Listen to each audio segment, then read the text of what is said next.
Trinamool councillor Debraj Chakraborty গ্রেপ্তার হতেই এক এক করে খুলে যাচ্ছে প্যান্ডোরার বাক্স। কোটি কোটি টাকার তোলাবাজি, সময় মতো তোলা দিতে না পারলে লাফিয়ে বাড়ত টাকার দাবি মতো টাকা না দিলে জবরদস্তি বন্ধ করে দেওয়া হতো কাজ। এরকমই সব ভয়ঙ্কর অভিযোগ উঠছে তাঁর বিরুদ্ধে। सौदा हुआ था 1 करोड़ देने का, तो हम लोग बोले थोड़ा टाइम दो। वो लगा कि नहीं, अब लेट हो चुका, अब 75 लाख लगेगा। अच्छा, मतलब 1.25 करोड़ काम बंद करा दिया। লিলুয়ার বাসিন্দা পেশায় লোহা লক্করের ব্যবসায়ী বিনয় সিং। মূলত তাঁর কাজ ছিল বহুতল ভেঙে সেখান থেকে লোহা বের করে আনা। তার অভিযোগ, ভিআইপি রোডের ওপর কাজ চলাকালীন তার থেকে প্রথমে 1 কোটি টাকা দাবি করে দেবরাজ বাহিনী। 2 দফায় 50 লক্ষ টাকা দেওয়ার পর এক লাফে তোলাবাজির পরিমাণ বেড়ে হয় 1,25 লক্ষ টাকা। অর্থাৎ তোলাবাজির টাকার অঙ্ক এক লাফে বেড়ে যায় 25%। দেবরাজ চক্রবর্তীর বিরুদ্ধে যে তোলাবাজির অভিযোগ উঠেছিল তার মধ্যে অন্যতম অভিযোগকারী ছিলেন বিনয় সিং।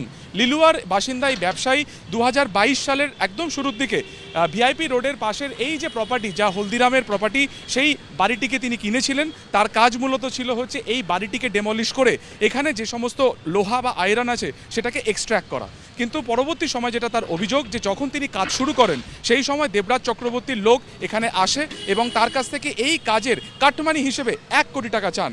2 দফায় তিনি 50 লক্ষ টাকা দিল।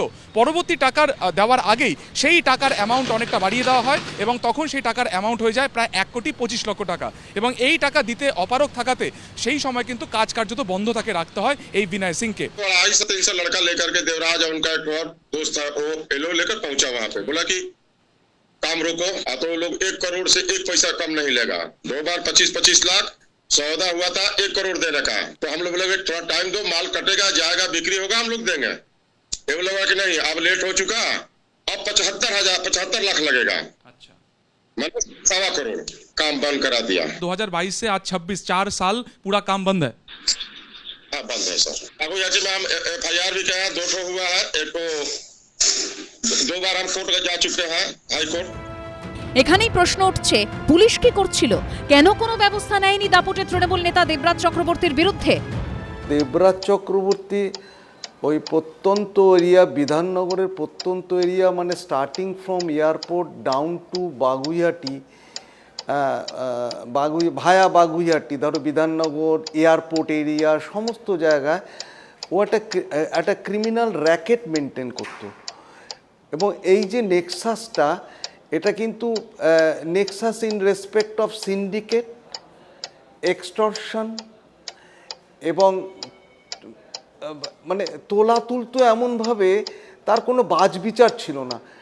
যত টোটো, অটোরিকশা, উবের, ভাড়া গাড়ি এবং খালি তাই না, রিক্সা স্ট্যান্ড থেকে পর্যন্ত টাকা তুলতো। এবং তার জন্য ও যে গ্যাংটাকে মেনটেন করতো সেটা অপারেট করতো কিন্তু এয়ারপোর্ট থেকে শুরু করে বিধাননগর অবধি। এবং এর পেছনে ওর যে কি প্রতিপত্তি ছিল সেটা বিগত তোমার 20 সাল থেকেই, ধরো বিগত 20 সাল থেকে কিন্তু সমানে করে যাচ্ছে। এবং ওর ডাইরেক্ট কন্ট্যাক্ট ছিল কিন্তু ক্যামাক স্ট্রিটের সঙ্গে, ভায়া সুমিত্রায়, এবং পরবর্তীকালে অভিষেক ব্যানার্জির সঙ্গে ডাইরেক্ট কন্ট্যাক্ট হয়। অভিষেক ব্যানার্জির অত্যন্ত বিশ্বস্ত এবং ঘনিষ্ঠ একজন ছিল। এবং যে টাকাটা ও রোজগার করেছে, এই দুর্নীতির টাকা যে কি পরিমাণ দুর্নীতির টাকা তুমি চিন্তা করতে পারছো না। যে মানে মানে উত্তর বাংলার পাহাড়ের একটা অংশ পর্যন্ত কিনে নিয়েছিল, বহু জায়গায় রিসর্ট, বেনামিতে রিসর্ট পর্যন্ত করেছে। কেবল রিসর্টই নয়, ওখানে যেভাবে ও টাকা শেল কোম্পানিগুলো বানিয়েছিল, ডিসি গ্লোবাল কোম্পানি, এরকম আরও বেশ কিছু কোম্পানি আছে। এবং এই সুদীর্ঘ 6-7 বছরে কিছু না হলে এখন পর্যন্ত পুলিশি তদন্ত যেটা উঠে এসছে, প্রায় 1200 কোটি টাকা এখন পর্যন্ত জানা গেছে। কিন্তু এইভাবে এই যে শেল কোম্পানি ছাড়াও আরও বেশ কিছু শেল কোম্পানি আছে যেখানে কিন্তু ও প্লেসমেন্ট করে রেখেছে। এবং ওর এগেনস্টে FIR হওয়ার পরে, বাগুইহাটিতে FIR হওয়ার পর থেকে কিন্তু ও পলাতক হয়েছে। পলাতক হওয়ার পরে কিন্তু প্রায় 6টা রাজ্য ঘুরে বেরিয়েছে। এবং কত কানিং এবং চতুর ক্রিমিনাল তুমি ভেবে দেখো। বারবার কিন্তু ও ফোন চেঞ্জ করেছে, সিম চেঞ্জ করেছে, ফোন সুইচ অফ করে দিয়েছে, যত ওর আত্মীয় স্বজন আছে প্রত্যেকের সুইচ বন্ধ করে দিয়েছে। এবং পুলিশ কিন্তু অত্যন্ত অ্যাকুমেন এবং ইন্টেলিজেন্টলি কিন্তু ওকে কিন্তু ট্র্যাক ডাউন করেছে। এবং তুমি দেখো তামিলনাড়ু বলো, অন্ধ্র বলো এবং উত্তর বাংলা বলো, বাংলা বলো, এবং কেবল তাই না, তোমার ঝাড়খণ্ডের মুড়ি থেকে আলটিমেটলি ওকে কিন্তু অ্যারেস্ট করা হয়েছে। সুতরাং ওকে কিন্তু যেভাবেই হোক এখন কিন্তু এই শেল কোম্পানিগুলো বার করতে হবে। এবং এই অবস্থায় যেটা হয়েছে দেখো, it is a fit case that ED should have taken up the case, ECIR করে এবং যত রকমভাবে মানি লন্ডারিং হয়েছে সেটুকু ফিক্স আপ করা এবং ওর যত প্রপার্টি আছে টাকা পয়সা সব কিছু অ্যাডজুডিকেট করা ইমিডিয়েটলি দরকার বলে আমি মনে করছি। পুলিশ সূত্রে খবর, এখনো পর্যন্ত দেবরাজ চক্রবর্তীর বিরুদ্ধে বাগুইআটি থানায় 10 জন লিখিত অভিযোগ দায়ের করেছেন। অত্যন্ত কিউট ফেস, হ্যাঁ, এত আগলি ক্যারেক্টার খুব কম দেখেছি। হ্যাঁ, এবং মানে পরিবারও সেরকম, তিলক কেটে দুর্নীতি করতো, বলতো স্বামীর সঙ্গে জেলে যেতেও রাজি, আজকে কেন যাচ্ছে না এখনো জানি না, বা সরকারও তার মনোবাঞ্ছা কেন পূর্ণ করছে না আমি সেটাও জানি না। কিন্তু এটা ঘটনা যে একটা ওইটুকু ছেলে যার বয়স এখনো সম্ভবত 40 হয়নি, সেই ছেলেটা কিনা তার 1300-1500 কোটি টাকার সম্পত্তি পাহাড় কিনে ফেলেছে। ওদের নেতা, ওদের পলিটিক্যাল অভিভাবক, পলিটিক্যাল বাপ দাদা যাই হোক না কেন, সে বালির খাদান কিনে ফেলেছে। ওর পলিটিক্যাল ব্রাদার শওকত মোল্লা সে নদী কিনে ফেলেছে।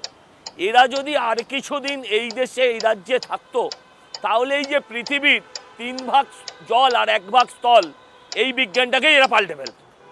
আপনি ভাবতে পারেন একটা ছেলে, এইটুকু ছেলে যার কোনো ব্যবসাও সামনে নেই, সে 1300-1400 কোটির সম্পত্তি হোক বা যদি 300 কোটিরও সম্পত্তি হয়, সে টাকাটা এলো কোত্থেকে?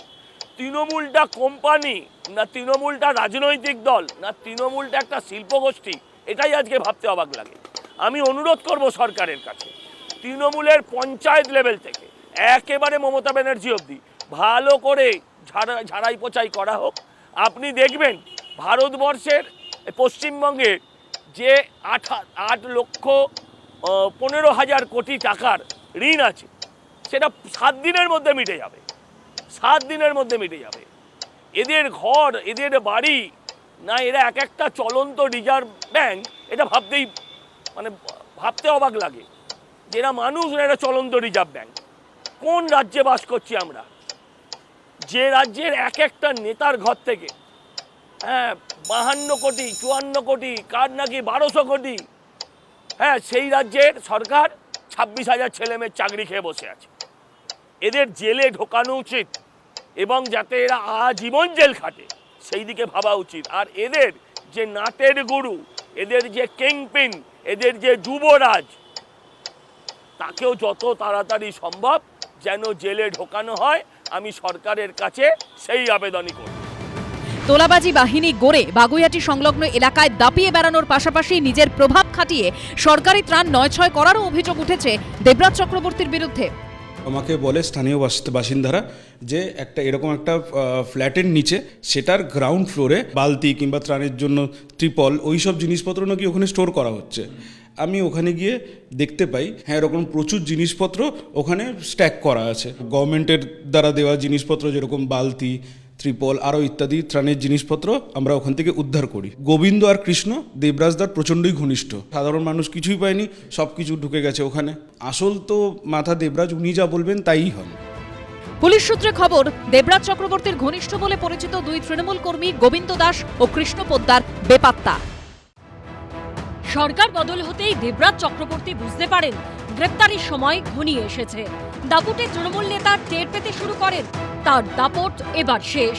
কারণ দেবরাজ নিজে জানতেন তার বিরুদ্ধে বহুদিন ধরেই অভিযোগের পাহাড় জমেছে। প্রমোটার থেকে অটোওয়ালা, কার থেকে তোলা তোলেননি তিনি। শ্রী অদিতি মুন্সিকে বিধায়ক হিসেবে সামনে রেখে পেছন থেকে তোলাবাজির সাম্রাজ্য গড়ে তুলেছিলেন দেবরাজ। কোটি কোটি টাকা, কি যেন টাকার পাহাড়। অভিযোগ এমনটাই। এই জায়গা পৌঁছতো এখানকার বিধায়কের কাছেই পৌঁছতো। দেবরাজ অ্যাকচুয়ালি বিধায়ক তো উনিই ছিলেন। স্থানীয়দের দাবি, দেবরাজ চক্রবর্তীর টাকা তোলার দক্ষতা মুন্সিয়ানা যখন থেকে তৃণমূলের শীর্ষ নেতৃত্বের একাংশের চোখে পড়ে তখন থেকেই তার উত্থান। বহুতল যেভাবে মাথা তোলে, দেবরাজের কুকীর্তিও সেভাবেই চড়চড় করে ওপরে উঠতে শুরু করে। চেয়েছিল 1,50,00,000 রফা হয়েছিল, 27 দিয়েছিলাম। তারপরে আর বাকিটা দিতে দেরি হয়েছিল, আমাকে ডেকেছিল, যেতে 2 দিন লেট করেছি বলে লোকজন পাঠিয়ে কাজ বন্ধ। ফর্মুলাতে টাকা তুলতো, সব দেবরাজ চক্রবর্তী তুলতো। আগাম জামিনের আবেদন খারিজ হতেই পুলিশের চোখ এড়াতে কার্যত দেশ ভ্রমণে বেরিয়ে পড়েন দেবরাজ চক্রবর্তী। ছোট ছোট হোটেলে থেকেছেন, নগদে মিটিয়েছেন সব খরচ, তবু শেষ রক্ষা হয়নি। বিধাননগরের প্রাক্তন মেয়র পারিষদ ও প্রাক্তন তৃণমূল কাউন্সিলরকে বুধবার ঝাড়খণ্ডের মুরের রিসর্ট থেকে গ্রেপ্তার করে রাজ্য পুলিশের স্পেশাল টাস্ক ফোর্স। দেবরাজ চক্রবর্তীকে বার করা হচ্ছে ইতিমধ্যে বাগুইআটি থানা থেকে। আজকেও তাকে মেডিকেল পরীক্ষার জন্য নিয়ে যাওয়া হবে দেশবন্ধু স্বাস্থ্য কেন্দ্রে। ইতিমধ্যে তার বাড়িতে অভিযান চালিয়ে সেখান থেকে মোবাইল ফোন এবং ল্যাপটপ ইতিমধ্যে উদ্ধার করেছে পুলিশ।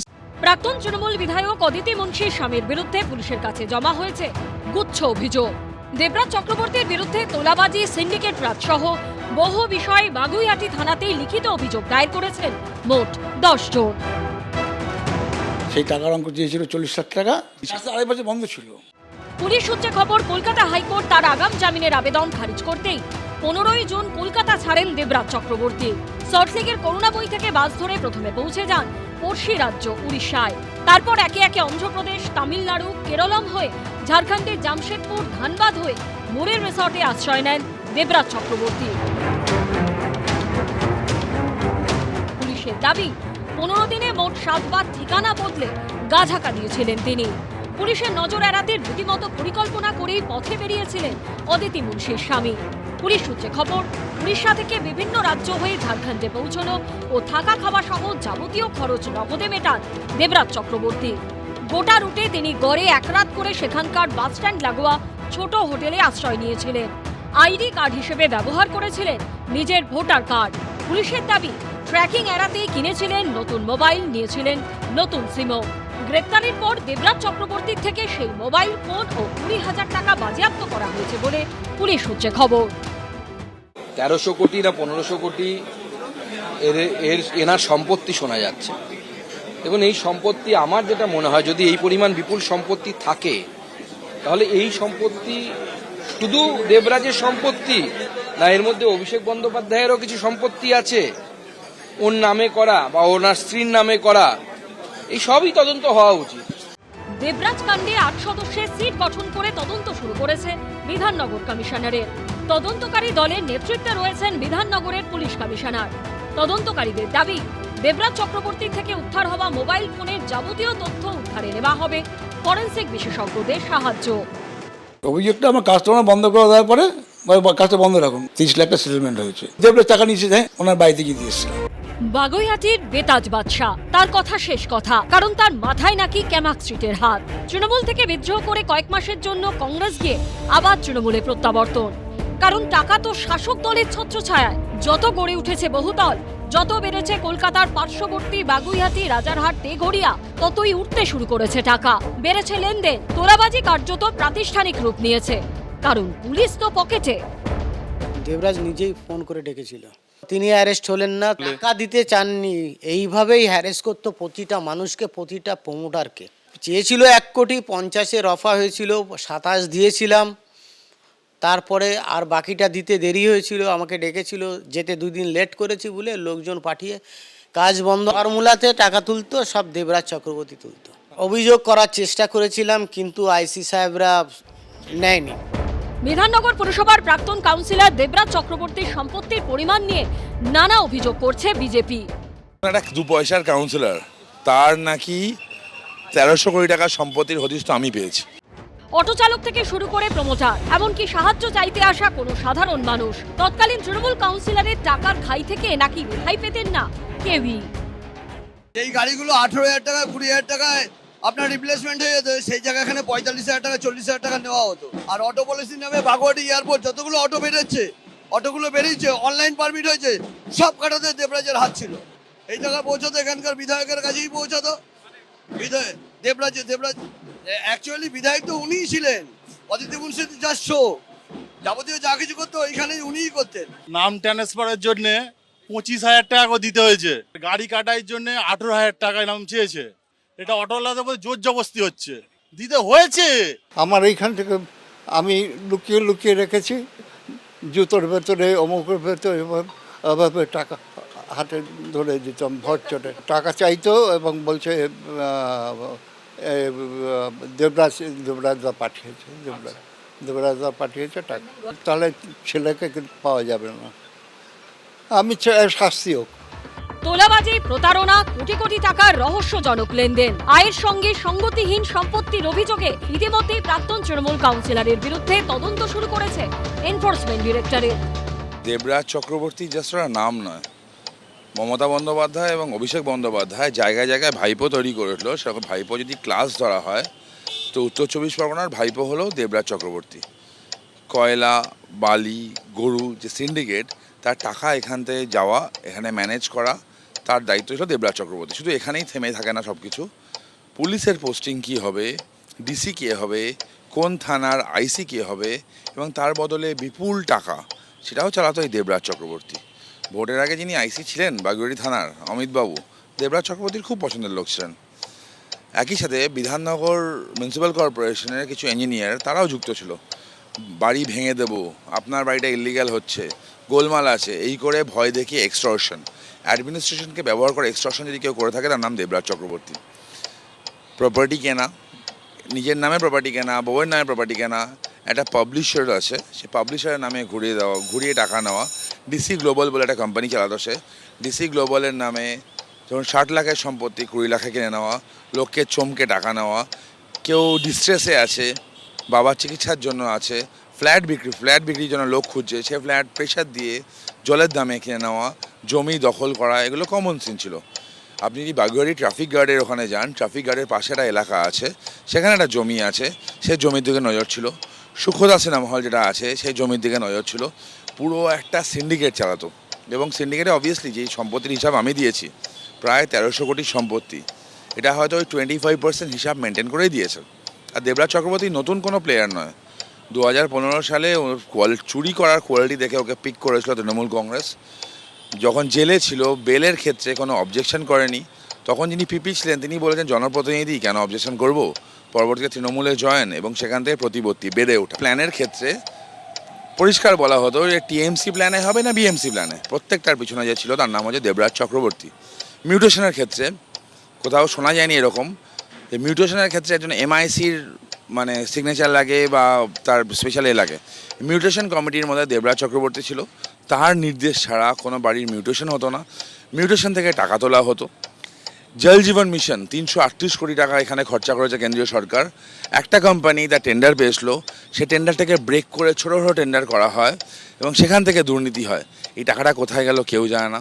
বাগজোলা খাল সংস্করণ এবং ড্রেনেজের জন্য প্রায় 1100 কোটি টাকা কেন্দ্র থেকে এসেছিলো, সেই টাকাটা কীভাবে খরচা হয়েছে, কোথায় খরচা হয়েছে কেউ হিসাব জানে না। পথশ্রী প্রকল্পের রাস্তা কোন লেভেলে খরচা হয়েছে, কিভাবে খরচা হয়েছে, কোন খাতে খরচা হয়েছে তার কোনো হিসাব নেই। এমন কোনো প্রকল্প নেই যেখান থেকে চুরি হয়নি, এমন কিছু হয়নি সেখানে চুরি হয়নি। মন্দির, মানুষের মন্দির, সেটা পর্যন্ত চুরি করে দখল করে নিয়েছে। এখন একের পর এক অভিযোগ আসছে। মাননীয় প্রধানমন্ত্রী বলেছিল যে ভয় আউট ভরসা ইন। এই ভয় আউট হওয়ার পর গতকাল থেকে রায়হাট গোপালপুরে বিভিন্ন মানুষ একের পর এক অভিযোগ করছে, তারা থানায় যাচ্ছে। একজন ইঞ্জিনিয়ার যার কথা কিছুক্ষণ আগে বলছিলাম, তার নামেও একটা অভিযোগ হয়েছে। পুরোটা একটা নেক্সাস, একটা সিন্ডিকেট ক্রাইম, এবং অ্যাজ পার নিউ ল যে সিন্ডিকেট ক্রাইমের পানিশমেন্ট কিন্তু লাইফ। এত কম সময়ে এত সম্পত্তির মালিক কিভাবে? একজন কাউন্সিলরের কাছে কোথা থেকে আসতো এত টাকা? বাংলার মা বোনেদের লক্ষ্মীর ভাণ্ডার দেওয়ার নাম করে তৃণমূল কংগ্রেসের এক একজন নেতা বাড়িতে যে কোন কুবেরের ভাণ্ডার তৈরি করেছিল তার অসংখ্য উদাহরণের মধ্যে একটা উদাহরণ হচ্ছে এই দেবরাজ চক্রবর্তী। 5 বছর আগে 7 বছর আগে এগুলোকে কেউ চিনত না। পাড়ার ওই পানের দোকান থেকে চায়ের দোকান থেকে ধারে বিড়ি সিগারেট কিনে খেত। তৃণমূলের নেতা হওয়ার পরে, কাউন্সিলর হওয়ার পরে, বউ এমএলএ হওয়ার পরে এখন মানে বাজার করতে যেত বিদেশি গাড়ি চেপে। এখন এদের মানে আগে কাঁধে গামছা নিয়ে ঘুরে বেড়াতো, এখন গলায় 5টা-6টা করে সোনার চেন। এবং এটা খালি একা দেবরাজ চক্রবর্তীর ব্যাপার না, গোটা পশ্চিমবাংলা জুড়ে আমরা এই সমস্ত তৃণমূলের পঞ্চায়েত মেম্বার, এই সমস্ত তৃণমূলের কাউন্সিলর আমরা দেখে এসেছি। একটাই দেবরাজ চক্রবর্তী কত বড় মাফিয়া, সল্টলেক থেকে শুরু করে রাজারহাট, নিউ টাউন, গোটা অঞ্চলের পুকুর ভরাট থেকে শুরু করে ওখানে বিল্ডিং ইললিগাল ছেড়ে দিন, ইললিগাল যা প্রমোটিং হচ্ছে তো হচ্ছে, এদেরকে টাকা দিয়ে হচ্ছে। এমনকি লিগাল বিল্ডিং করতে গেলেও ওখানে যারা কাজ করেন, যারা বিল্ডিংয়ের কাজ করেন, প্রমোটিং করেন, 5 বছর ধরে 7 বছর ধরে 10 বছর ধরে আমরা শুনে আসছি ওখানে লিগাল একটা বিল্ডিং করতে গেলেও স্কোয়ার ফুট মেপে এই দেবরাজ চক্রবর্তীদেরকে টাকা না দিলে ছাদ ঢালাই করা যাবে না। প্রতিটা পুজো কমিটি, পাড়ার প্রতিটা ক্লাব থেকে শুরু করে সব কিছু এদের নিয়ন্ত্রণে, এদের দখলে। এ কত বড় সঙ্গীত শিল্পী এর বউ, আর এই নিজে কত বড় ব্যবসাদার, যে এখন যেটা শোনা যাচ্ছে, যা দাবি করা হচ্ছে 1300 কোটি টাকার সম্পত্তি, 1300 কোটি টাকার সম্পত্তি হয়েছে কোন ম্যাজিকে, কোন জাদু বলে, তা সামনে আসার দরকার ছিল। গ্রেপ্তার হয়েছে অদিতি চক্রবর্তীর ক্ষেত্রে, এবং অদিতি চক্রবর্তীও যে গ্রেপ্তার হয়নি তার কারণ এই নয় যে তিনি নিষ্পাপ। আদালত, তিনি কদিন আগে তার সন্তান হয়েছে, সদ্যজাত একটা বাচ্চার, তার মাকে প্রয়োজন রয়েছে, আদালত হয়তো সঠিক সিদ্ধান্তই নিয়েছেন একটা মানবিকতার জায়গা থেকে, তাকে হয়তো একটা আপাতত নিষ্কৃতি দিয়েছেন। কিন্তু আমরা এটাও মনে করি যে অদিতি চক্রবর্তীকেও এই তদন্তের আওতায় এনে এই চুরির সম্পত্তি এদের কাছ থেকে উদ্ধার করা এবং এদের কৃতকর্মের শাস্তি এদেরকে পেতে হবে। কিন্তু তার পাশাপাশি আমাদেরকে এই প্রশ্নটাও করতে হবে, আজকে দেবরাজ গ্রেপ্তার হয়েছেন, আজকে অদিতি চক্রবর্তীর বিরুদ্ধে ব্যবস্থা হচ্ছে অদিতি চক্রবর্তী ভোটে হেরে গেছে বলে, তিনি বিধায়ক নন, তাই তার আর ভালো তৃণমূল হওয়ার সুযোগ নেই বলে। সুজিত বসু গ্রেপ্তার হয়েছে ভোটে হেরে গেছে বলে। তাপস চ্যাটার্জিরা গ্রেপ্তার হতে পারে, তার বিরুদ্ধে তদন্ত চলছে, শোনা যাচ্ছে গ্রেপ্তার হতে পারে, ভোটে হেরে গেছে বলে। সব্যসাচী গ্রেপ্তার হয়েছে ভোটে হেরে গেছে বলে। কিন্তু যারা ভোটে হারেনি, যে এই সন্দীপন সাহা, জাভেদ খান থেকে শুরু করে আজকে দেবরাজ চক্রবর্তীর নামে যেরকম বিজেপির বিধায়ক অভিযোগ করছেন তার 1300 কোটি টাকার সম্পত্তি আছে, জাভেদ খানের ছেলের ব্যাপারে স্বয়ং শুভেন্দু অধিকারী ফলতায় মিটিং করতে গিয়ে, মুখ্যমন্ত্রী হয়ে যাওয়ার পরে শুভেন্দু অধিকারী বললেন 90টা সম্পত্তি আছে জাভেদ খানের খালি ছেলের নামে। অসংখ্য পুকুর ভরাট করে বেআইনি বিল্ডিং করা থেকে শুরু করে বাকি যা যা কৃতকর্ম 30-35 বছর ধরে তফসি এলাকায় করে গেছে, শুভেন্দু অধিকারীরা নিজে মুখে বলেছেন। এরকমভাবে গোটা পশ্চিমবাংলা জুড়ে একের পর এক যারা এইবার তৃণমূলের যে এমএলএরা জিতেছে, সেটা ঋতুব্রত ব্যানার্জির বিরুদ্ধে ধর্ষণের মামলা হতে পারে, জাভেদ খানদের বিরুদ্ধে বেআইনি বিল্ডিং তৈরি, পুকুর ভরাটের মামলা হতে পারে, কারোর বিরুদ্ধে তোলাবাজির মামলা হতে পারে। তারা সুযোগ পেয়ে গেল, যেহেতু তারা বিধানসভায় এখন বিধায়ক হিসেবে আছে, অতএব ভালো তৃণমূল হয়ে বিজেপির পোষা বিরোধী পক্ষ হয়ে তাদের কৃতকর্মের শাস্তি পাওয়ার হাত থেকে তারা বেঁচে গেল। সূত্রের খবর, ইডি খতিয়ে দেখছে প্রতারণা, তোলাবাজির এই বিপুল অঙ্কের টাকা কোথায় গেল।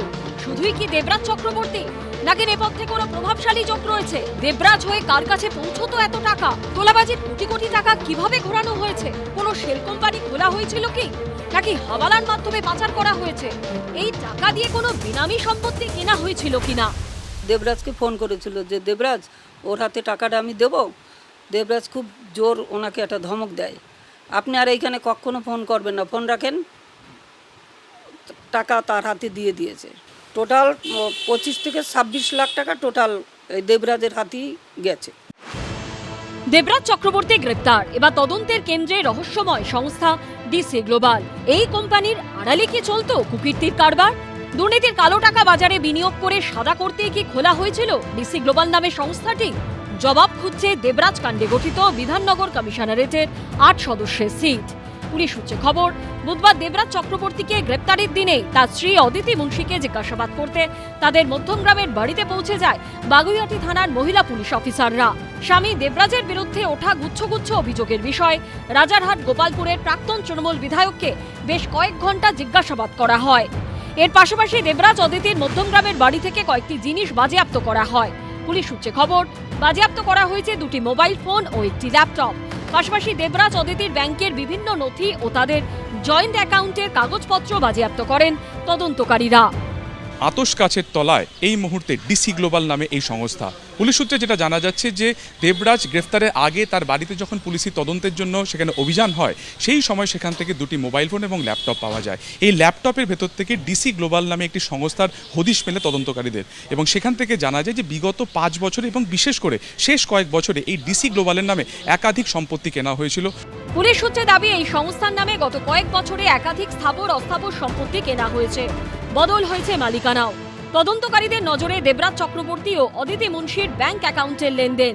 পুলিশ সূত্রে দাবি, কখনো দেবরাজ অদিতির ব্যক্তিগত অ্যাকাউন্ট থেকে, আবার কখনো ডিসি গ্লোবাল সংস্থার অ্যাকাউন্ট থেকে অন্য অ্যাকাউন্টে বড় অঙ্কের টাকা পাঠানো হয়েছে। ঝাড়খণ্ডে একাধিক আর্থিক লেনদেনের সূত্র মিলেছে। ট্রাভেলস সংস্থায় টাকা বিনিয়োগ করা হয়েছে বলে অনুমান তদন্তকারীদের। এই লেনদেনের উৎস কি? কালো টাকা সাদা করার চক্র, নাকি দুর্নীতির টাকা ঘোরানোর পথ? উঠছে প্রশ্ন। পুলিশ সূত্রে আরো দাবি করা হচ্ছে, দেবরাজ অদিতির বাড়ি থেকে বাজেয়াপ্ত 2টি মোবাইল ফোন ঘেঁটে দেখা গেছে হোয়াটসঅ্যাপ চ্যাট এবং কল হিস্ট্রি ডিলিট করা হয়েছে। সেই ডিলিট হওয়া তথ্য ফিরিয়ে আনার চেষ্টা চলছে।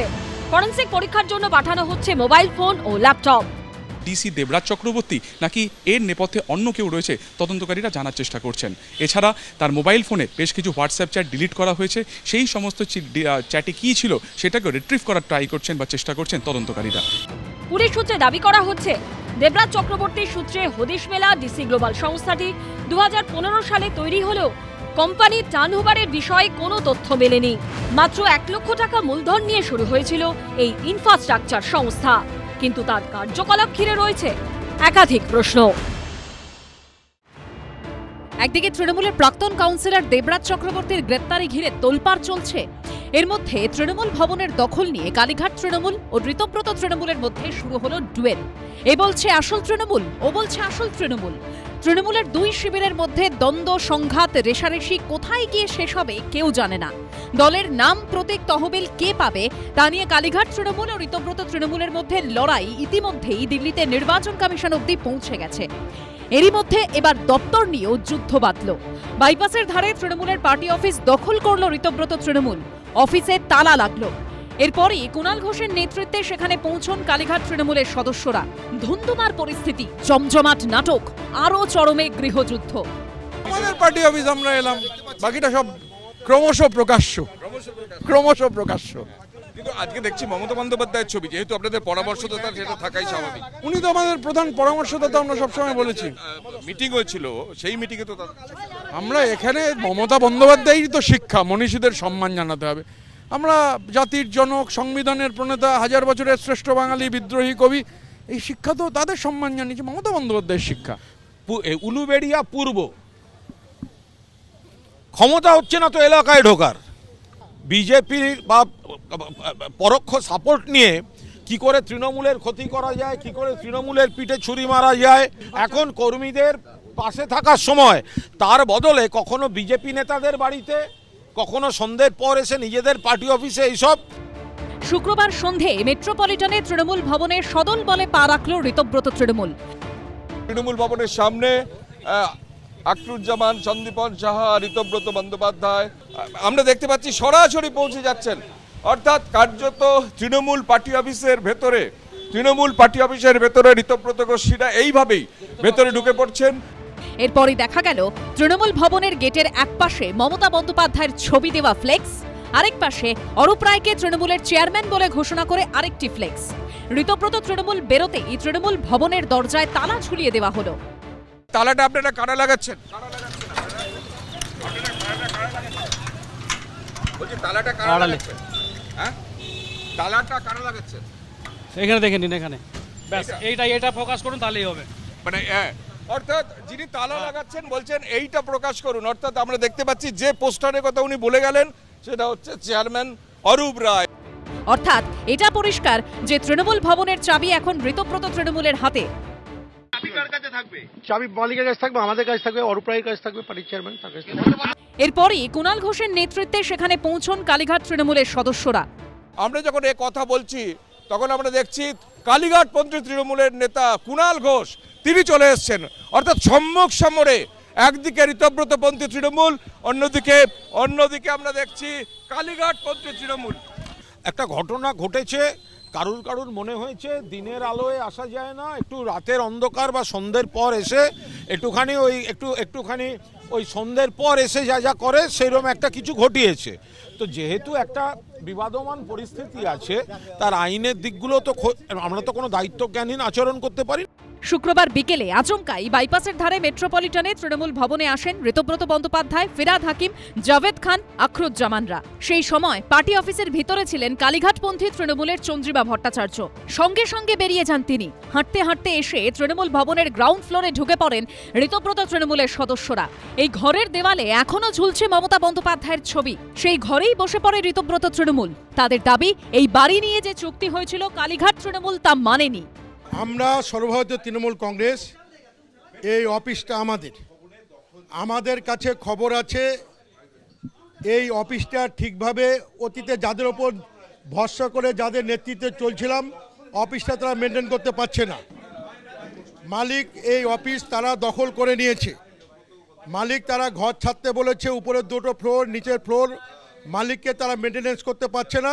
আমরা মালিককে বলেছি যে এই অফিসটা আমাদের আবেগ, এটা তৃণমূলের অফিস, যে কোনো স্বার্থের বিনিময়ে এই অফিস আমাদের চলবে, আমরা বসবো। চুক্তিটা কার সঙ্গে আছে বসন্ত চট্টোপাধ্যায় বলুন যে চুক্তি কার সঙ্গে আছে? এই বাড়ির মালিকের সঙ্গে আমাদের কথা হয়েছে।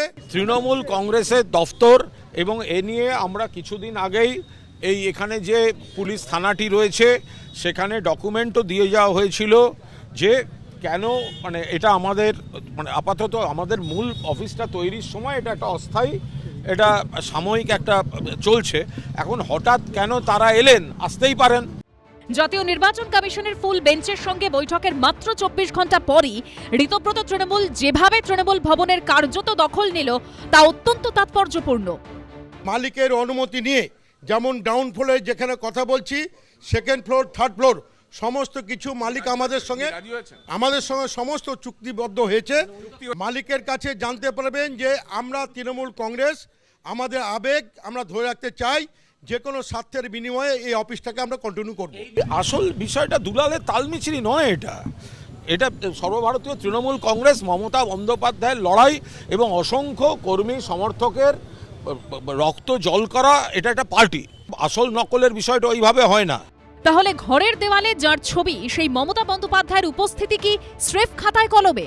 ঋতব্রত তৃণমূল এদিনও স্পষ্ট করে দিয়েছে তাদের কাছে মমতা বন্দ্যোপাধ্যায়ের একমাত্র জায়গা স্রেফ পরামর্শদাতা হিসেবেই। মমতা ব্যানার্জি আমাদের চিফ অ্যাডভাইসার হিসেবে থাকুন, উনি যদি থাকতে রাজি হন আমাদের আপত্তি নয়, উনি থাকেন ওনার ছবি থাকবে, যদি না থাকেন আমরা ছবি হটিয়ে দেব। পার্টি অফিসে আগে আসতাম, এখনো এসছি আমরা, আমাদের পার্টি অফিসে এসছি আমরা, নতুন তো কিছু নয়। আপনারা তো আসল আমরা তৃণমূল, আসল নকলের এখানে কোনো প্রশ্ন আসল নকলের মমতা বন্দ্যোপাধ্যায় কি আমাদের চিফ অ্যাডভাইজার অভিষেক বন্দ্যোপাধ্যায়, ওটা ওনাদেরকে জিজ্ঞাসা। আমরা তৃণমূল কংগ্রেস করি, আমাদের অ্যাডভাইজার হিসাবে আমাদের মেন মাথা হিসাবে আমরা দিদিকে চাই, আমরা ওনার কথার উপরে চেষ্টা করব, উনি আমাদের যদি ত্যাগ দিয়ে দেন তখন আলাদা কথা। মমতা বন্দ্যোপাধ্যায়ের স্ট্রাগলের উপর দাঁড়িয়ে আপনি জিজ্ঞেস করুন না, যারা এসছিল তারা যে এমএলএ হয়েছে, নির্দল এমএলএ হয়েছে, যারা এসছিল তারা এমএলএ হওয়ার সময় একটা ফর্ম জমা দিতে হয়েছিল, ফর্ম এ আর ফর্ম বি, তাতে সই হচ্ছে মমতা ব্যানার্জি আর অভিষেক ব্যানার্জির, যে ওরা তৃণমূল এবং ওরা জোড়া ফুলের এই সার্টিফাই করেছেন মমতা ব্যানার্জিরা, আর আজকে বলছেন মমতা ব্যানার্জি নয়, এটা কোনো কাজের কথা। মমতা বন্দ্যোপাধ্যায়ের একদা ঘনিষ্ঠ ফিরহাদ হাকিমকেও এদিন দেখা যায় ঋতব্রত বন্দ্যোপাধ্যায়দের সঙ্গে, যদিও বারবারই প্রশ্নের উত্তর এড়িয়ে যান তিনি। আমাদের এটা পার্টি অফিস, আমি আগেও আসছি, আজকেও এসেছি। তৃণমূল এক এবং তৃণমূলের পার্টি অফিস এটা। দুখানা পোস্টার দেখা যাচ্ছে, একদিকে হচ্ছে মমতা বন্দ্যোপাধ্যায়ের ছবি, একদিকে অরূপ রায়ের নাম। আপনি কোন আজকের এই অফিসে আসাটা তো সম্পূর্ণ ভিন্ন। সবাই বেরিয়ে যাবে তাতেই। বেশ কিছুক্ষণ ভিতরে থাকার পর তৃণমূল ভবন থেকে বেরিয়ে যান ঋতব্রত তৃণমূলের সদস্যরা। ঋতব্রত বন্দ্যোপাধ্যায়, সন্দীপন সাহা, ফিরহাদ হাকিম, জাভেদ খান, তারা কিন্তু এখান থেকে বেরিয়ে যাচ্ছেন। বাইরে চলে আসতে হলো কেন? বাইরে চলে আসতে হলো, বার করে দিল, এর জন্য বাইরে চলে আসতে হলো। কারা বার করে দিলেন? বাড়িওয়ালা বললেন যে উনার সাথে এগ্রিমেন্ট আছে, উনারা দেখবেন, এই জন্য বললেন। মানে কাদের সঙ্গে এগ্রিমেন্ট আছে? ওই ঋতব্রত গোষ্ঠীদের সঙ্গে? তৃণমূলের সাথে আছে। এখন কোন তৃণমূলের সাথে আছে সেটা উনি কি বলতে চাইছেন বুঝতে পারিনি। উনি বলছেন যে এখন বেরিয়ে যান, পরে যখন হবে তখন কথা হবে। আপনি তো দীর্ঘদিন ধরে এই তৃণমূল ভবনের রিসেপশনে বসেন, এরকম নাটকীয় পরিস্থিতি কোনোদিন দেখেছেন? না, এই প্রথম দেখলাম। আর যারা ছিল তারা তো আমাদেরই ছিল, কে যে আমাদের না এখন বোঝা মুশকিল। এরপরই সেখানে পৌঁছন কালীঘাট তৃণমূলের সদস্যরা। তৈরি হয় নাটকীয় পরিস্থিতি। বাইপাসের ধারে এই বাড়িটি গত কয়েক বছর ধরে তৃণমূল ভবন নামে পরিচিত। এটি একসময় একটি হোটেল ছিল, যার মালিক মডার্ন ডেকোরেটরসের মালিক মন্টু সাহা। তার ও তার ছেলের দাবি, করোনার সময় হোটেলটি বন্ধ হয়ে যায়। সেই সময় 1 বছরের জন্য এই বাড়িটি ভাড়া নেয় তৃণমূল। 2022 থেকে 2023 এই 1 বছরের জন্য চুক্তি হয়। বলা হয় নতুন তৃণমূল ভবন তৈরি হয়ে গেলেই এই বাড়িটি তারা ছেড়ে দেবেন। পরে সেই চুক্তির মেয়াদ বাড়ে 2025 সাল পর্যন্ত। তারপর প্রায় 1.5 বছর কেটে গেলেও এখনো বাড়ি ফেরত পাননি তাঁরা। এমনকি বিধানসভা ভোটের ফল বেরোনোর পরেও মমতা বন্দ্যোপাধ্যায়ের সঙ্গে যোগাযোগ করা হয়েছিল। দিদিকে বললাম এই ব্যাপার কি করি, দেখো আমি দেখছি। সন্ধ্যাবেলা আমাকে বললো যে ঠিক আছে, তুমি আমরা জুলাইয়ের মধ্যে খালি করে দেবো। গত মাসের 20 তারিখ তৃণমূল ভবনের থেকে সাইনবোর্ড খুলে ফেলে মালিকপক্ষ। ভবনের ওপারে থাকা বিশাল আকারের গ্লো সাইনবোর্ড খুলে সেখানে লাগানো হয় ছোট একটি ফ্লেক্স। এদিন তালা দিয়ে এই অফিস থেকে বেরিয়ে যান ঋতব্রত গোষ্ঠীর বিধায়করা। বেরোচ্ছেন তারা সঙ্গে সঙ্গে নির্দেশ দেন যে এখানে এক্ষুনি তালা লাগাতে। আমরা দেখতেও পাচ্ছি সেই ছবি যে তৃণমূল ভবন খোলা ছিল এতক্ষণ। চন্দ্রিমা ভট্টাচার্য কালীঘাট তৃণমূলের একজন নেত্রী, তিনি ছিলেন। সেই তৃণমূল ভবনে কিন্তু এইভাবেই তালা পড়ে গেছে। এই ওপরে একটা তালা, নিচে একটা তালা আমরা দেখতে পাচ্ছি, সেই তালা পড়ে গেছে। এবং তালা যারা দিচ্ছেন তারা জানিয়ে গেলেন কাদের নির্দেশে দেওয়া হচ্ছে। তারা এই পোস্টারটার কথা বলছেন যে এটাই দেখান, এটাই বলুন, তাহলেই স্পষ্ট হবে কারা তালা দিল। 15 বছরের অপশাসনের পরে পশ্চিমবঙ্গের মানুষ এখন প্রতিদিন পশ্চিমবঙ্গে নতুন সরকার কি উন্নয়ন করছে সেইটা জানতে চায়। কিন্তু আমাদের দুর্ভাগ্য, প্রতিদিনই আমরা বিভিন্ন মাধ্যমে, সে গণমাধ্যম থেকে সমাজ মাধ্যম, সব জায়গায় তৃণমূলের সার্কাসকে দেখে আসছি। আজকের যে নতুন সার্কাসটা শুরু হলো সেটা তৃণমূল ভবনের দখল নিয়ে। দেখুন, আমি যা বুঝলাম গোটা ঘটনাটাতে, সেটা তৃণমূল ভবনের যে বাড়িওয়ালা, তার সঙ্গে তৃণমূলের অল ইন্ডিয়া তৃণমূল কংগ্রেস, মানে অভিন্ন, মানে ভিন্ন হয়ে যাওয়ার পরে নয়, তাদের একটা চুক্তি ছিল। সেই চুক্তি সম্ভবত শেষ হয়ে গেছে, কিন্তু সেই শেষ হওয়ার পরে সেই চুক্তি রিনিউ করেছে এই ঋতব্রতদের গোষ্ঠী। তারা পরিষ্কারভাবে সেটা বলছে, বাড়িওয়ালা, তাদের বাড়ির মালিক, তার সঙ্গে তাদের চুক্তি হয়েছে, এবং সেটা বেশি টাকার কারণে হতে পারে, অন্য কোনো স্বার্থের কারণে হতে পারে।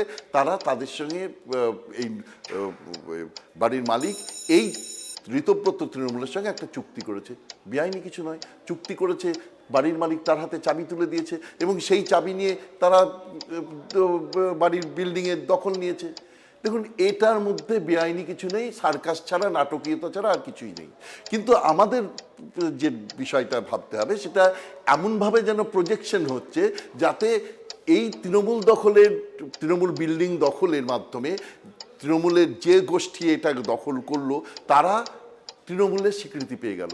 দুটো গোষ্ঠী, কালীঘাট তৃণমূল এবং ঋতব্রত তৃণমূল, দুটো দলই তারা জাতীয় নির্বাচন কমিশনের কাছে গেছে, তাদের নথিপত্র সাবিত করেছে এবং তার ভিত্তিতে আগামী সপ্তাহে তাকে ডেকে পাঠানো হয়েছে। এই সাবিদের বিভিন্ন কনস্টিটিউশনের বিভিন্ন ধারা, তৃণমূল কনস্টিটিউশনের বিভিন্ন ধারা এবং আর্টিকেল, বিভিন্ন আইনি যে বিধি, সেগুলোকে মেনে নির্বাচন কমিশন ডিসাইড করবে, নির্বাচন কমিশন স্থির করবে যে দুপক্ষের কথা শুনে যে কারা এই তৃণমূল দলের আসল হকদার, কারা প্রতীক পাবে, কারা দলটার নাম পাবে এবং কারা ওই ট্রেজারি যে মানে কোষাগার আছে সেই কোষাগারের দখল পাবে। পশ্চিমবঙ্গের মানুষের কিন্তু এটা নিয়ে আগ্রহ নেই। পশ্চিমবঙ্গের মানুষের আগ্রহ হচ্ছে বিরোধী দলকে নিয়ে। বিরোধী দল বলতে মানুষ যখন ভোট দেয়, সমস্ত দলই মনে করে তারা শাসক দল হবে। কিছু মানুষ, কিছু জনপ্রতিনিধি, তারা যে দলে থাকে সেই দল বিরোধী দলে পরিণত হয়। বিরোধী দলে থাকার মানে এই যে তারা সরকারের প্রত্যেকটা কাজকে চোখে আঙুল দিয়ে দেখিয়ে দেবে সেখানে ভুল কোথায়, অর্থাৎ ওয়াচডগ অফ দ্য কনস্টিটিউশন হবে, কারণ হাউস বিলংস টু অপোজিশন। এবং এই জায়গার থেকে দাঁড়িয়ে আমরা বলতে চাই যে বিরোধী দল, এই পশ্চিমবঙ্গের মানুষ দেখতে চাইছে কারা কনস্ট্রাকটিভ অপোজিশন হবে, কারা বিজেপি লেড অপোজিশন হবে না। যারা কনস্ট্রাকটিভ অপোজিশন হবে, সাধারণ মানুষ তাদেরকেই বাহবা দেবে। প্রাক্তন মন্ত্রী থেকে প্রাক্তন বিধায়ক, পুরসভার চেয়ারম্যান থেকে কাউন্সিলর, বড় নাম থেকে বড় পদাধিকারী, ক্ষমতা যাবার পর থেকে গত 2 মাসে তৃণমূল নেতাদের জেলযাত্রার তালিকা দীর্ঘ। প্রাক্তন দমকল মন্ত্রী সুজিত বসু থেকে প্রাক্তন পরিবহন প্রতিমন্ত্রী ও বিষ্ণুপুরের তৃণমূল বিধায়ক দিলীপ মণ্ডল, প্রাক্তন কারামন্ত্রী উজ্জ্বল বিশ্বাস থেকে প্রাক্তন উত্তরবঙ্গ উন্নয়ন মন্ত্রী উদয়ন গুহ, হুগলির তারকেশ্বরের প্রাক্তন বিধায়ক রামেন্দ্র সিংহ রায়। কে নেই এই তালিকায়? এরই সঙ্গে গ্রেপ্তার করা হয়েছে বিধাননগরের প্রাক্তন চেয়ারম্যান সব্যসাচী দত্ত, বিধাননগর পুরসভার প্রাক্তন কাউন্সিলর দেবরাজ চক্রবর্তী, ক্যানিং পূর্বের প্রাক্তন তৃণমূল বিধায়ক শওকত মোল্লা। বিধানসভা ভোটে ফলতার তৃণমূল প্রার্থী জাহাঙ্গীর খানের মতো তৃণমূলের কেউ কেটাদের পুলিশের সামনে কাউকে ডিম মারা হয়েছে, কাউকে রাস্তায় ঘুরিয়ে পুনর্নির্মাণ করা হয়েছে। বেশিরভাগের বিরুদ্ধেই তোলাবাজির অভিযোগে রয়েছে মামলা। এছাড়াও প্রতারণা, অপরাধমূলক বিশ্বাসভঙ্গের মতো বিভিন্ন অভিযোগ রয়েছে তৃণমূলের একদা এই হেভিওয়েটদের নামে। তোলাবাজির অভিযোগে গ্রেপ্তার করা হয়েছে বিধাননগরের প্রাক্তন চেয়ারম্যান সব্যসাচী দত্তকে। হুমকির অভিযোগে গ্রেপ্তার করা হয় প্রাক্তন পরিবহন প্রতিমন্ত্রী দিলীপ মণ্ডলকে। পুরনিয়োগ দুর্নীতি মামলায় ইডির হাতে গ্রেপ্তার হয়েছেন প্রাক্তন দমকল মন্ত্রী সুজিত বসু। সরকারি ত্রাণ সামগ্রী অবৈধভাবে মজুতের অভিযোগে গ্রেপ্তার করা হয় তৃণমূল জমানার কারামন্ত্রী উজ্জ্বল বিশ্বাসকে। এই একই অভিযোগে গ্রেপ্তার করা হয় তারকেশ্বরের প্রাক্তন তৃণমূল বিধায়ক রামেন্দু সিংহ রায়কে। প্রতারণা ও অপরাধমূলক ষড়যন্ত্রের মামলায় গ্রেপ্তার করা হয়েছে উদয়ন গুহকে। লক্ষ লক্ষ টাকা তোলাবাজির অভিযোগে বুধবার প্রাক্তন তৃণমূল বিধায়ক অদিতি মুন্সির স্বামী দেবরাজ চক্রবর্তীকে গ্রেপ্তার করেছে পুলিশ। ভাঙড় বিস্ফোরণ কাণ্ডে শওকত মোল্লাকে গ্রেপ্তার করেছে এনআইএ। অন্যদিকে ফলতার ব্যবসায়ীর অভিযোগের প্রেক্ষিতে শিলিগুড়ির পানি ট্যাঙ্কি থেকে জাহাঙ্গীর খানকে গ্রেপ্তার করে রাজ্য পুলিশের এসটিএফ। যারা চুরি করেছে, যারা বাংলার মানুষকে প্রতারণা করেছে, ইল্লিগালি লুট করেছে, সেগুলো তো শাস্তি তো হবেই, শাস্তি হবেই। সে দেবরাজ হন, এই সামনে আমাদের থাকেন যুবরাজ অভিষেক ব্যানার্জি, তিনি হন, স্বয়ং কালীঘাটের আমাদের এক্স মুখ্যমন্ত্রী মমতা ব্যানার্জি হন, ছাড় কাউকে দেওয়া হবে না। এর আগেও মুখ্যমন্ত্রী জেলে গেছে, প্রমাণ হয়েছে। মমতা ব্যানার্জি যদি এর মধ্যে থাকেন, এই লুটের মধ্যে, চুরির মধ্যে, তারও শাস্তি হবে। পাল্টা খাস বিজেপি শাসিত উত্তরপ্রদেশের অযোধ্যার রাম মন্দির থেকে প্রণামী চুরির ভয়ঙ্কর অভিযোগের প্রসঙ্গ টেনে বিজেপিকে কটাক্ষ করেছে তৃণমূল। বিজেপি কাদের চোর বলছে? জয় শ্রীরাম বলা পার্টির রাম মন্দিরে চুরির অভিযোগ এসছে, তারা আবার চোর বলছে লোককে? জয় শ্রীরাম বলা পার্টির যাদের রাম মন্দির করবো না, রাম মন্দির করবো, সেই রাম মন্দির থেকে কুৎসিতভাবে টাকা চুরির অভিযোগ এসছে, বিপুল টাকা চুরির অভিযোগ এসছে। তাদের মুখে চুরির কথা শুনতে হবে? কেন্দ্রীয় প্রকল্পগুলো গুজরাট সহ অন্য জায়গায় চুরির অভিযোগ আসেনি? মন্ত্রীর ছেলে অ্যারেস্ট হয়নি? কখনো সিআইডি, কখনো ইডি, কখনো রাজ্য এজেন্সি, কখনো কেন্দ্রীয় এজেন্সি। গত মাসে পরপর অভিষেক বন্দ্যোপাধ্যায়কে জিজ্ঞাসাবাদ করেছে সিআইডি ও ইডি। তার আত্মসহায়ক সুমিত রায়ের বিরুদ্ধে জারি করা হয়েছে লুকআউট সার্কুলার। এদিকে প্রতিদিনই গ্রেপ্তার হয়ে চলেছেন তৃণমূলের একের পর এক ছোট বড় মেজো মাপের নেতারা। বুধবারই গ্রেপ্তার করা হয়েছে অভিষেক বন্দ্যোপাধ্যায়ের ঘনিষ্ঠ দেবরাজ চক্রবর্তীকে। চেয়েছিল 1,50,00,000 রফা হয়েছিল, 27 দিয়েছিলাম। তারপরে আর বাকিটা দিতে দেরি হয়েছিল, আমাকে ডেকেছিল, যেতে 2 দিন লেট করেছি বলে লোকজন পাঠিয়ে কাজ বন্ধ। ফর্মুলাতে টাকা তুলতো সব দেবরাজ চক্রবর্তী তুলতো। দেবরাজ শুধুমাত্র সাধারণ জনগণ ব্যবসায়ীদের থেকে তোলাবাজি করতো না, তৃণমূল নেতাদের থেকেও তোলাবাজি করতো। তৃণমূল নেতাদের থেকেও টাকা তুলতো দেবরাজ। ওখান থেকে বলে দিত ক্যামাক স্ট্রিটের নির্দেশ আছে, এত টাকা দিতে হবে, পঞ্চায়েতে ভোটে লড়তে হবে, ক্যামাক স্ট্রিটের নির্দেশ এত টাকা দিতে হবে। এই টাকাগুলো তো কালেকশন করতো দেবরাজ। আমি যেটা অভিযোগ করেছিলাম, 7,000 টাকা স্যালারি, একটা এমএলএ এর অ্যারাউন্ড 60,000 স্যালারি, আর বাদ বাকি এদিক ওদিক মিলে 1 লাখ সামথিং এর কাছাকাছি স্যালারি। জিপ মেরিডিয়ান চলে আসছে, কোত্থেকে আসছে কেউ জানে না। এই পরিস্থিতিতে বৃহস্পতিবার সোশ্যাল মিডিয়ায় সুর চড়ান অভিষেক বন্দ্যোপাধ্যায়।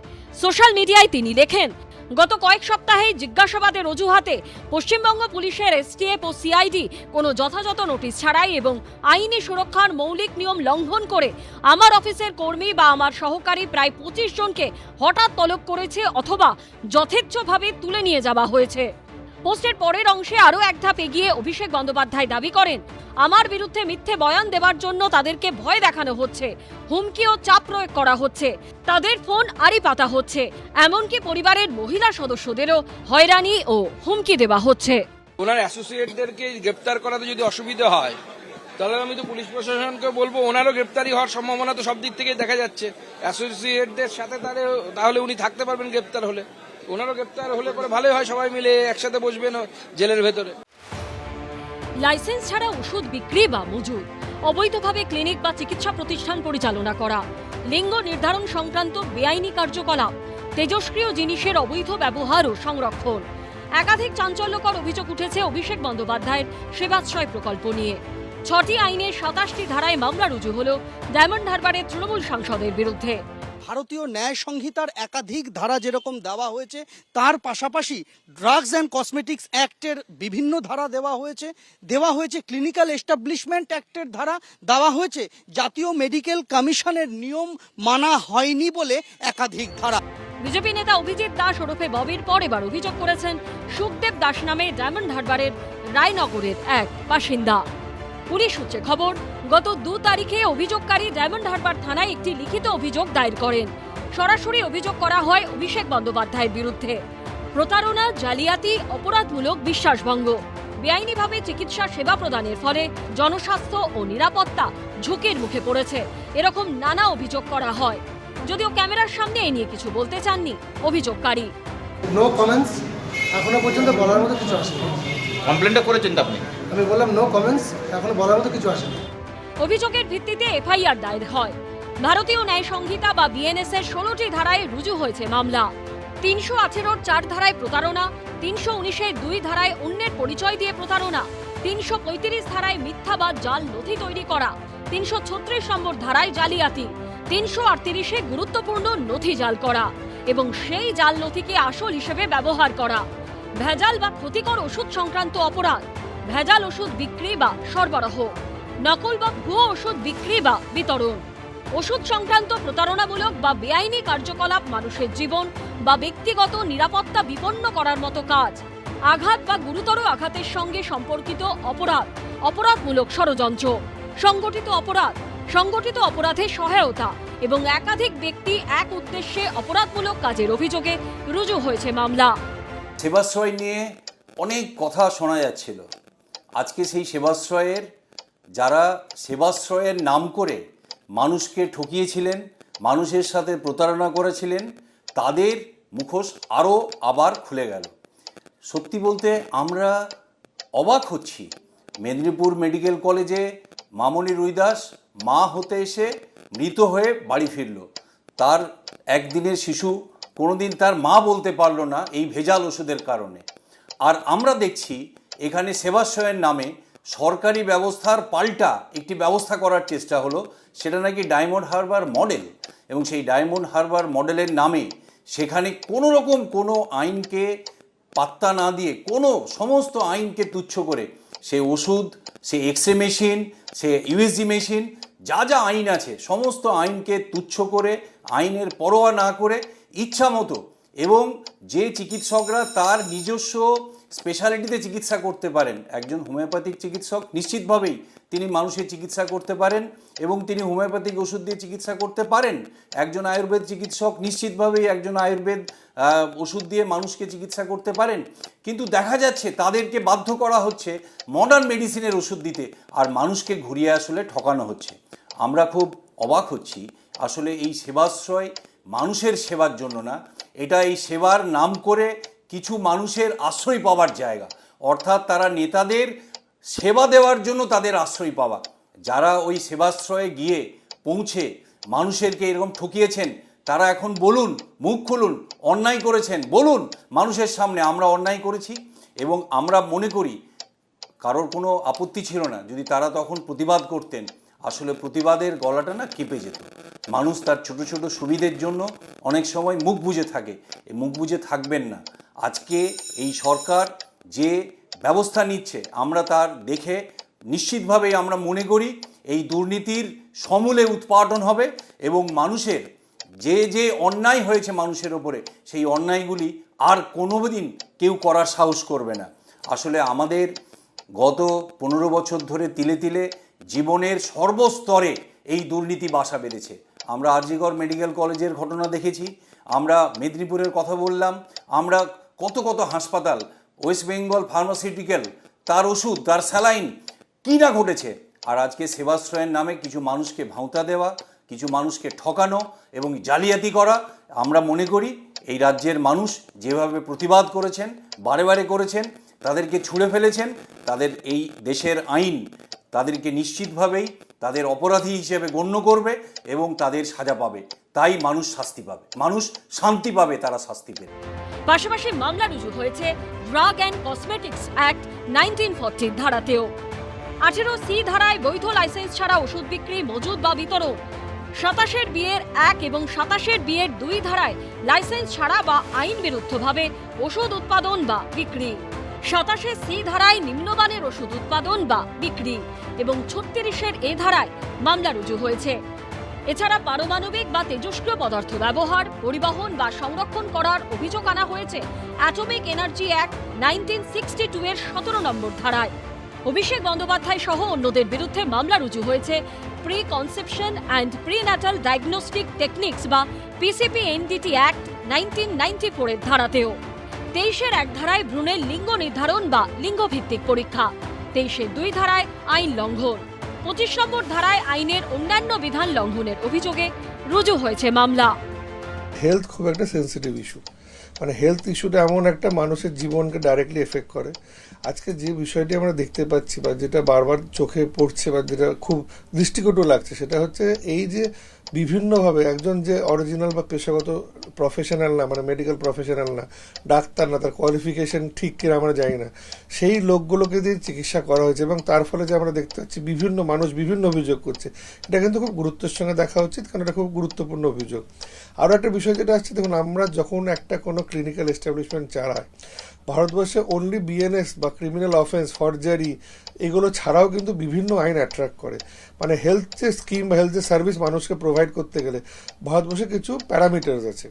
এক্ষেত্রে দেখা যাচ্ছে কোনো প্যারামিটার্সই কিন্তু ফলো করা হয়নি। কী ফলো করা হয়েছে? যে আমি একটা প্রভাবশালী ব্যক্তি, আমার প্রভাব আছে, আমি মনে করেছি মানুষকে পরিষেবা দেবো।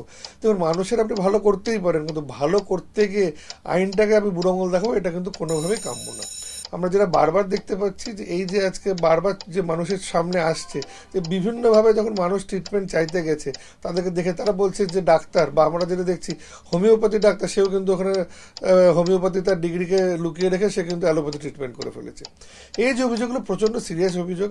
আর একটা যদি এস্টাবলিশমেন্ট আমাকে চালাতে হয়, যেটা আমার বেসিক দরকার হচ্ছে লাইসেন্সিং। আমরা হতে পারে আমরা টেম্পোরারি ক্যাম্প করলাম, এগুলো কিন্তু ভারতবর্ষের আইনে বৈধ, কিন্তু বৈধতার জন্য যে পারমিশনগুলো লাগে তার কিন্তু কোনো কিছু এর মধ্যে ছিল না। সেই কারণে কি হচ্ছে, বিভিন্নভাবে যে ফ্রড, যেটা একটা মানুষেরকে প্রতারণা, একটা ফর্জারি যেগুলো হয়েছে, তার সঙ্গে সঙ্গে বেসিক যে আইন মানুষকে পরিষেবা, স্বাস্থ্য পরিষেবা দেওয়ার জন্য আইনগুলো, সেটা কোনোভাবে পালন করা হয়নি। এর ফলে কি হচ্ছে, আজকে যে মানুষগুলো ধরুন এটার এফেক্ট, সাইড এফেক্ট বলতে পারি, যে মানুষগুলো বলছে আমরা এই পরিষেবা নিয়ে আমাদের মানে ভালো তো হয়নি, আমরা ক্ষতি হয়ে গেছে, তারা কোথায় গিয়ে বিচার চাইবে?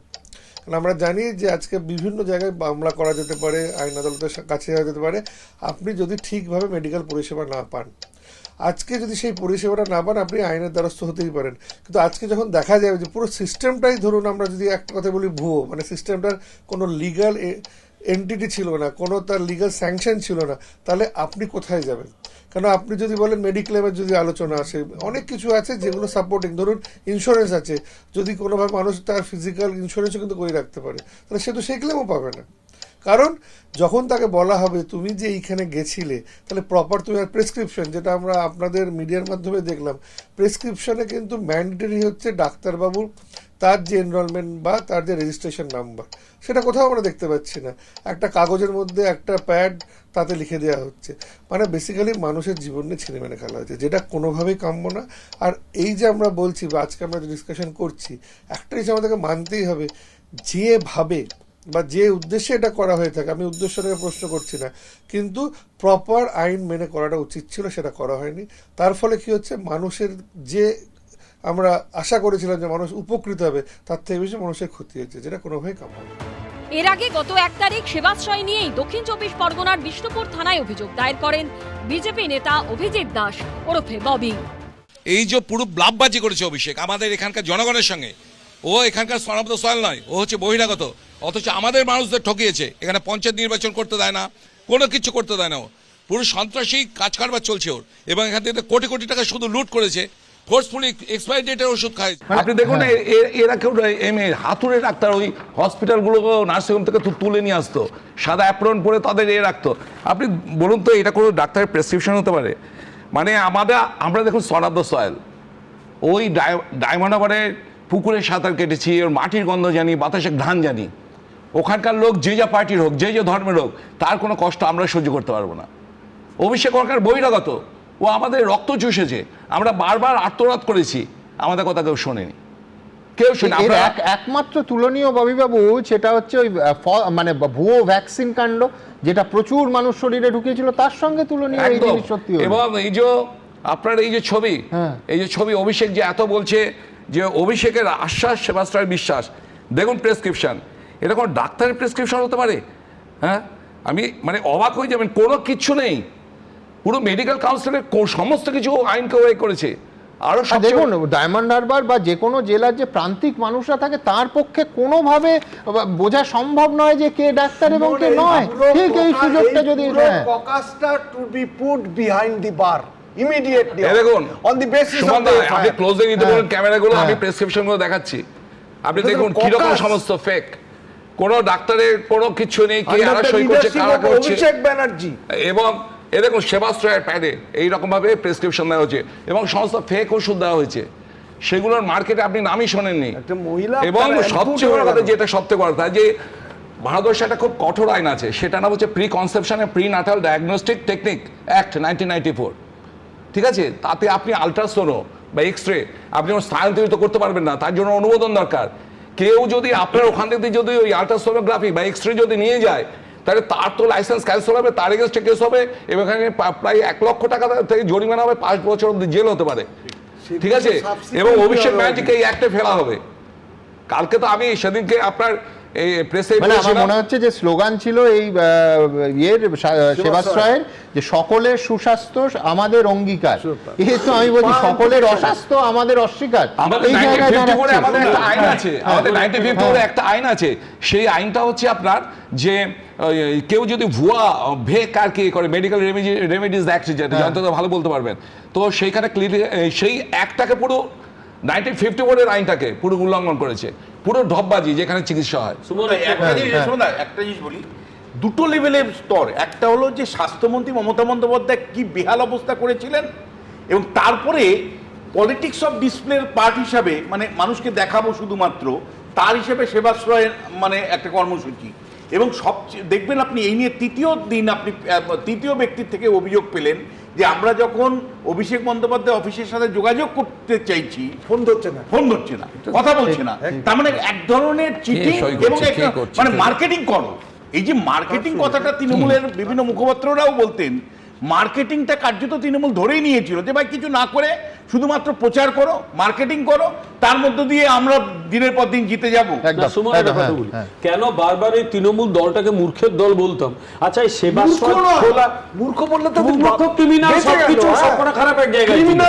আমি বলছি মানে মানুষকে ঠকানো, সেবাশ্রয় কেন খোলা হয়েছিল? চাতুর্যের সঙ্গে করা হয়েছে। সেবাশ্রয় খোলা হলো, তার মানে তো এই মেসেজ দেওয়া হলো যে প্রচলিত স্বাস্থ্য ব্যবস্থা নেই কিচ্ছু। তার মানে মমতা বন্দ্যোপাধ্যায় যে এত বড় বড় কথা বলছেন, আমার এখানে স্বাস্থ্য ব্যবস্থা অত্যন্ত ভালো, সব হাসপাতালে দারুণ চিকিৎসা, তার ভাইপো নিজেই ওটাকে কিন্তু নাল এন্ড ভয়েড করে দিল।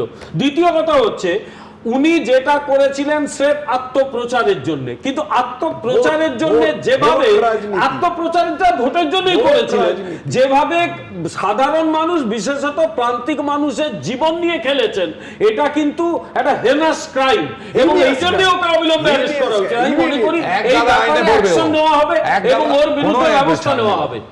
না, আমি বলছি যে যারা যা অভিযোগ করছেন নিশ্চয়ই সেই অভিযোগের সারবত্তা বিচার করে পুলিশের জায়গা থেকে তার ভূমিকা নেবে, এটা নিয়ে আমার কোনো বক্তব্য নেই। আমার ডাক্তার বাবুরা যারা ইনভলভ ছিলেন তারাও মুখ খুলছে। আমি বারবারই বলছি এটা নিয়ে স্যার, আপনি আমার মুখে কথা বসাবেন না, আপনি এখানে অ্যাঙ্কার নন, আপনি এখানে অ্যাঙ্কার নন, আপনি বারংবার আমার মধ্যে কথা বলছেন, কিন্তু আমি কিন্তু আপনাকে সম্মান করি, আমার কথাটা শেষ করতে হবে। আমি এখানে আপনার ডিকটেট নিতে আসিনি, আমি আমার দলের কথা বলতে এসেছি, আমি আমার কথা বলতে এসেছি। আপনি প্লিজ আপনাকে প্রথম থেকে প্লিজ করে বলে যাচ্ছি, এক নাগারে বকে যাচ্ছেন আপনি। আমার বক্তব্য খুব সাদামাটা, যে যদি কেউ আমি প্রথম দিন থেকে বলেছি A to Z কেউ যদি ক্রাইম করে থাকে, সে যেন আইনের পথে আইনের শাসনে সাজা পায়। কিন্তু একই সঙ্গে ব্যাপার নয়, এটা তো পার্টির সঙ্গে ওতপ্রোতভাবে জড়িত, পার্টির সঙ্গে এবার আসছি তো সেটা বলতে হবে তো। আমার দ্বিতীয় কথা, যে অবজেক্টিভটা ভালো ছিল কিনা, যদি অবজেক্টিভ ভালো না হয়, একদম প্রদীপ্ত, ধরো অবজেক্টিভ দারুণ ছিল, কিন্তু আমি যাদের বেছেছি তারা ডাক্তারই নন, তারা হয় ডাক্তারির ছাত্র যিনি যার ডিগ্রি ব্যবহারের কোনো অধিকার নেই, যার চিকিৎসার অধিকার নেই, প্রেসক্রিপশন লেখার অধিকার নেই, আর নয়তো তারা অন্য স্ট্রিমের আয়ুর্বেদিক কিংবা হোমিওপ্যাথির তাকে আলেবাতি সেইটা তো তদন্তের আমার মধ্যে বক্তব্য এটা আসবে, প্রশ্নটা উদ্দেশ্য নয়, প্রশ্নটা আমার রাস্তাটা আইনি না বেআইনি, সেইটাই তো বলছি আমি, যদি আইনি হয় এবং criminal আমরা তো offense, এখানে সত্যি আলোচনা হলে। করে কাউকে সাজা দিতে পারবো না। কোনদিন পেয়েছি এখানে, কিন্তু এরা অভিযোগ কোনদিন শুনেছো? মানে কোয়াক আমরা জানি যে ব্যক্তিগতভাবে কিছু ডাক্তার বাবুরা অনেক কিছু আমরা শুনতে পাইনি স্যার। এরা অর্গানাইজ না না, আমার তো এই বক্তব্যটাই আছে যে যেমন আমরা 16 থেকে 21 অবধি 16 থেকে 21 অবধি ওই 5টা জেলায় কে কে কোথায় কোথায় চাকরি পেয়েছে সেই হদিস এখনো যেমন পাইনি, তেমন এটাও কবে কি পাবো আমি জানি না। আমার বক্তব্য হচ্ছে আইনের পথে অভিজিৎ দা নিশ্চয়ই তাই ব্যবস্থাপনা করবেন, কিন্তু ওখানে সহস্র মানুষ এত বছর ধরে সেবাশ্রয় নিয়েছেন, আজকে ভোটের পরে এই অভিযোগগুলো আসছে। এর আগে এনআইএ থেকে শুরু করে সিবিআই থেকে শুরু করে জনপ্রতিনিধি একটা, আচ্ছা ভাবুন, আমার নির্বাচিত জনপ্রতিনিধি একটা ক্যাম্প খুলেছেন, সেখানে একজন ভোটার নিরন্ন মানুষ, প্রত্যন্ত গ্রামের মানুষ যাদের জন্য অবজেক্টিভ নাকি এইটা করা, সেইখানে গিয়ে তারা চিকিৎসা নিয়েছেন, তাদের দোষটা কোথায়? এটা তো নিয়ে পরবর্তীকালে বলা নয়, তার তো বোঝারই সম্ভব নয়। ইনফ্যাক্ট আমি প্রত্যন্ত মানুষ কেন বলছি, আজ যে কলকাতা শহরে একজন ডাক্তারবাবু, তার যদি তিনি স্বনামধন্য বহু বছর ধরে না কাজ করে থাকেন, তার প্রেসক্রিপশন লেখার অধিকার আছে না নেই এটা কি করে একজন রোগী জানবে যদি তিনি ডাক্তারবাবুর চেয়ারে বসে থাকেন এবং অর্গানাইজ করা হয় সেই ক্যাম্প? তৃণমূল ক্ষমতায় থাকাকালীন সেবাশ্রয় নিয়ে মাতামাতি হতো। অভিষেক বন্দ্যোপাধ্যায় একে মডেল হিসেবে তুলে ধরতেন। সোশ্যাল মিডিয়ায় অভিষেক বন্দ্যোপাধ্যায়ের অনুগামীরা সেবাশ্রয়ের সুফল তুলে ধরতেন। কিন্তু তৃণমূল ক্ষমতাচ্যুত হওয়ার পর সেই সেবাশ্রয় প্রকল্প নিয়েই নানা চাঞ্চল্যকর অভিযোগ উঠছে। আমার কাছে অদ্ভুত লেগেছিল যখন পেশেন্ট আসছে, পেশেন্টকে রেফার করা হচ্ছে কয়েকটি বেসরকারি হাসপাতাল যেগুলো বজবজে আছে, সেই কয়েকটি বেসরকারি হাসপাতালে। ইতিমধ্যেই সেবাশ্রয় নিয়ে তদন্তে নেমেছে ডায়মন্ড হারবার জেলা পুলিশ। জামিন অযোগ্য সহ 27টি ধারায় মামলা রুজু হয়েছে। আর এই প্রেক্ষাপটে সেবাশ্রয় ও সেবাশ্রয় 2 নিয়ে কোটি কোটি টাকা আর্থিক তছরূপের মতো বিস্ফোরক অভিযোগ করলেন ডায়মন্ড হারবার মেডিকেল কলেজের চিকিৎসক এবং অভিষেক বন্দ্যোপাধ্যায়ের সেবাশ্রয় এবং সেবাশ্রয় 2 এর কোঅর্ডিনেটরের দায়িত্ব পালন করা মনবুর আলী। কিন্তু এই সেবাশ্রয় ক্লিনিকের সঙ্গে যে সমস্ত চিকিৎসকেরা যুক্ত ছিলেন তারা এখন কিন্তু মুখ খুলছেন একে একে।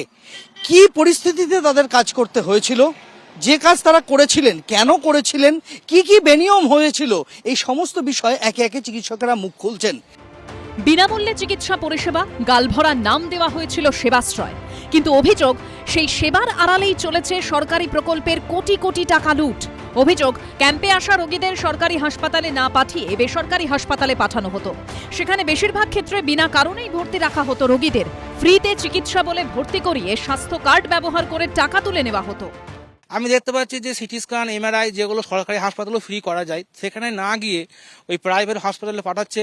10 থেকে 12 দিন করে পেশেন্টকে বুঝিয়ে ভর্তি রাখছে যে তোমার ফ্রিতে হয়ে যাবে। এবার গরিব মানুষ তারা একটা এমআরআই করাতে গেলে দেখছে ফ্রিতে হয়ে যাচ্ছে, 10 থেকে 12 দিন করে ভর্তি রাখা হচ্ছে।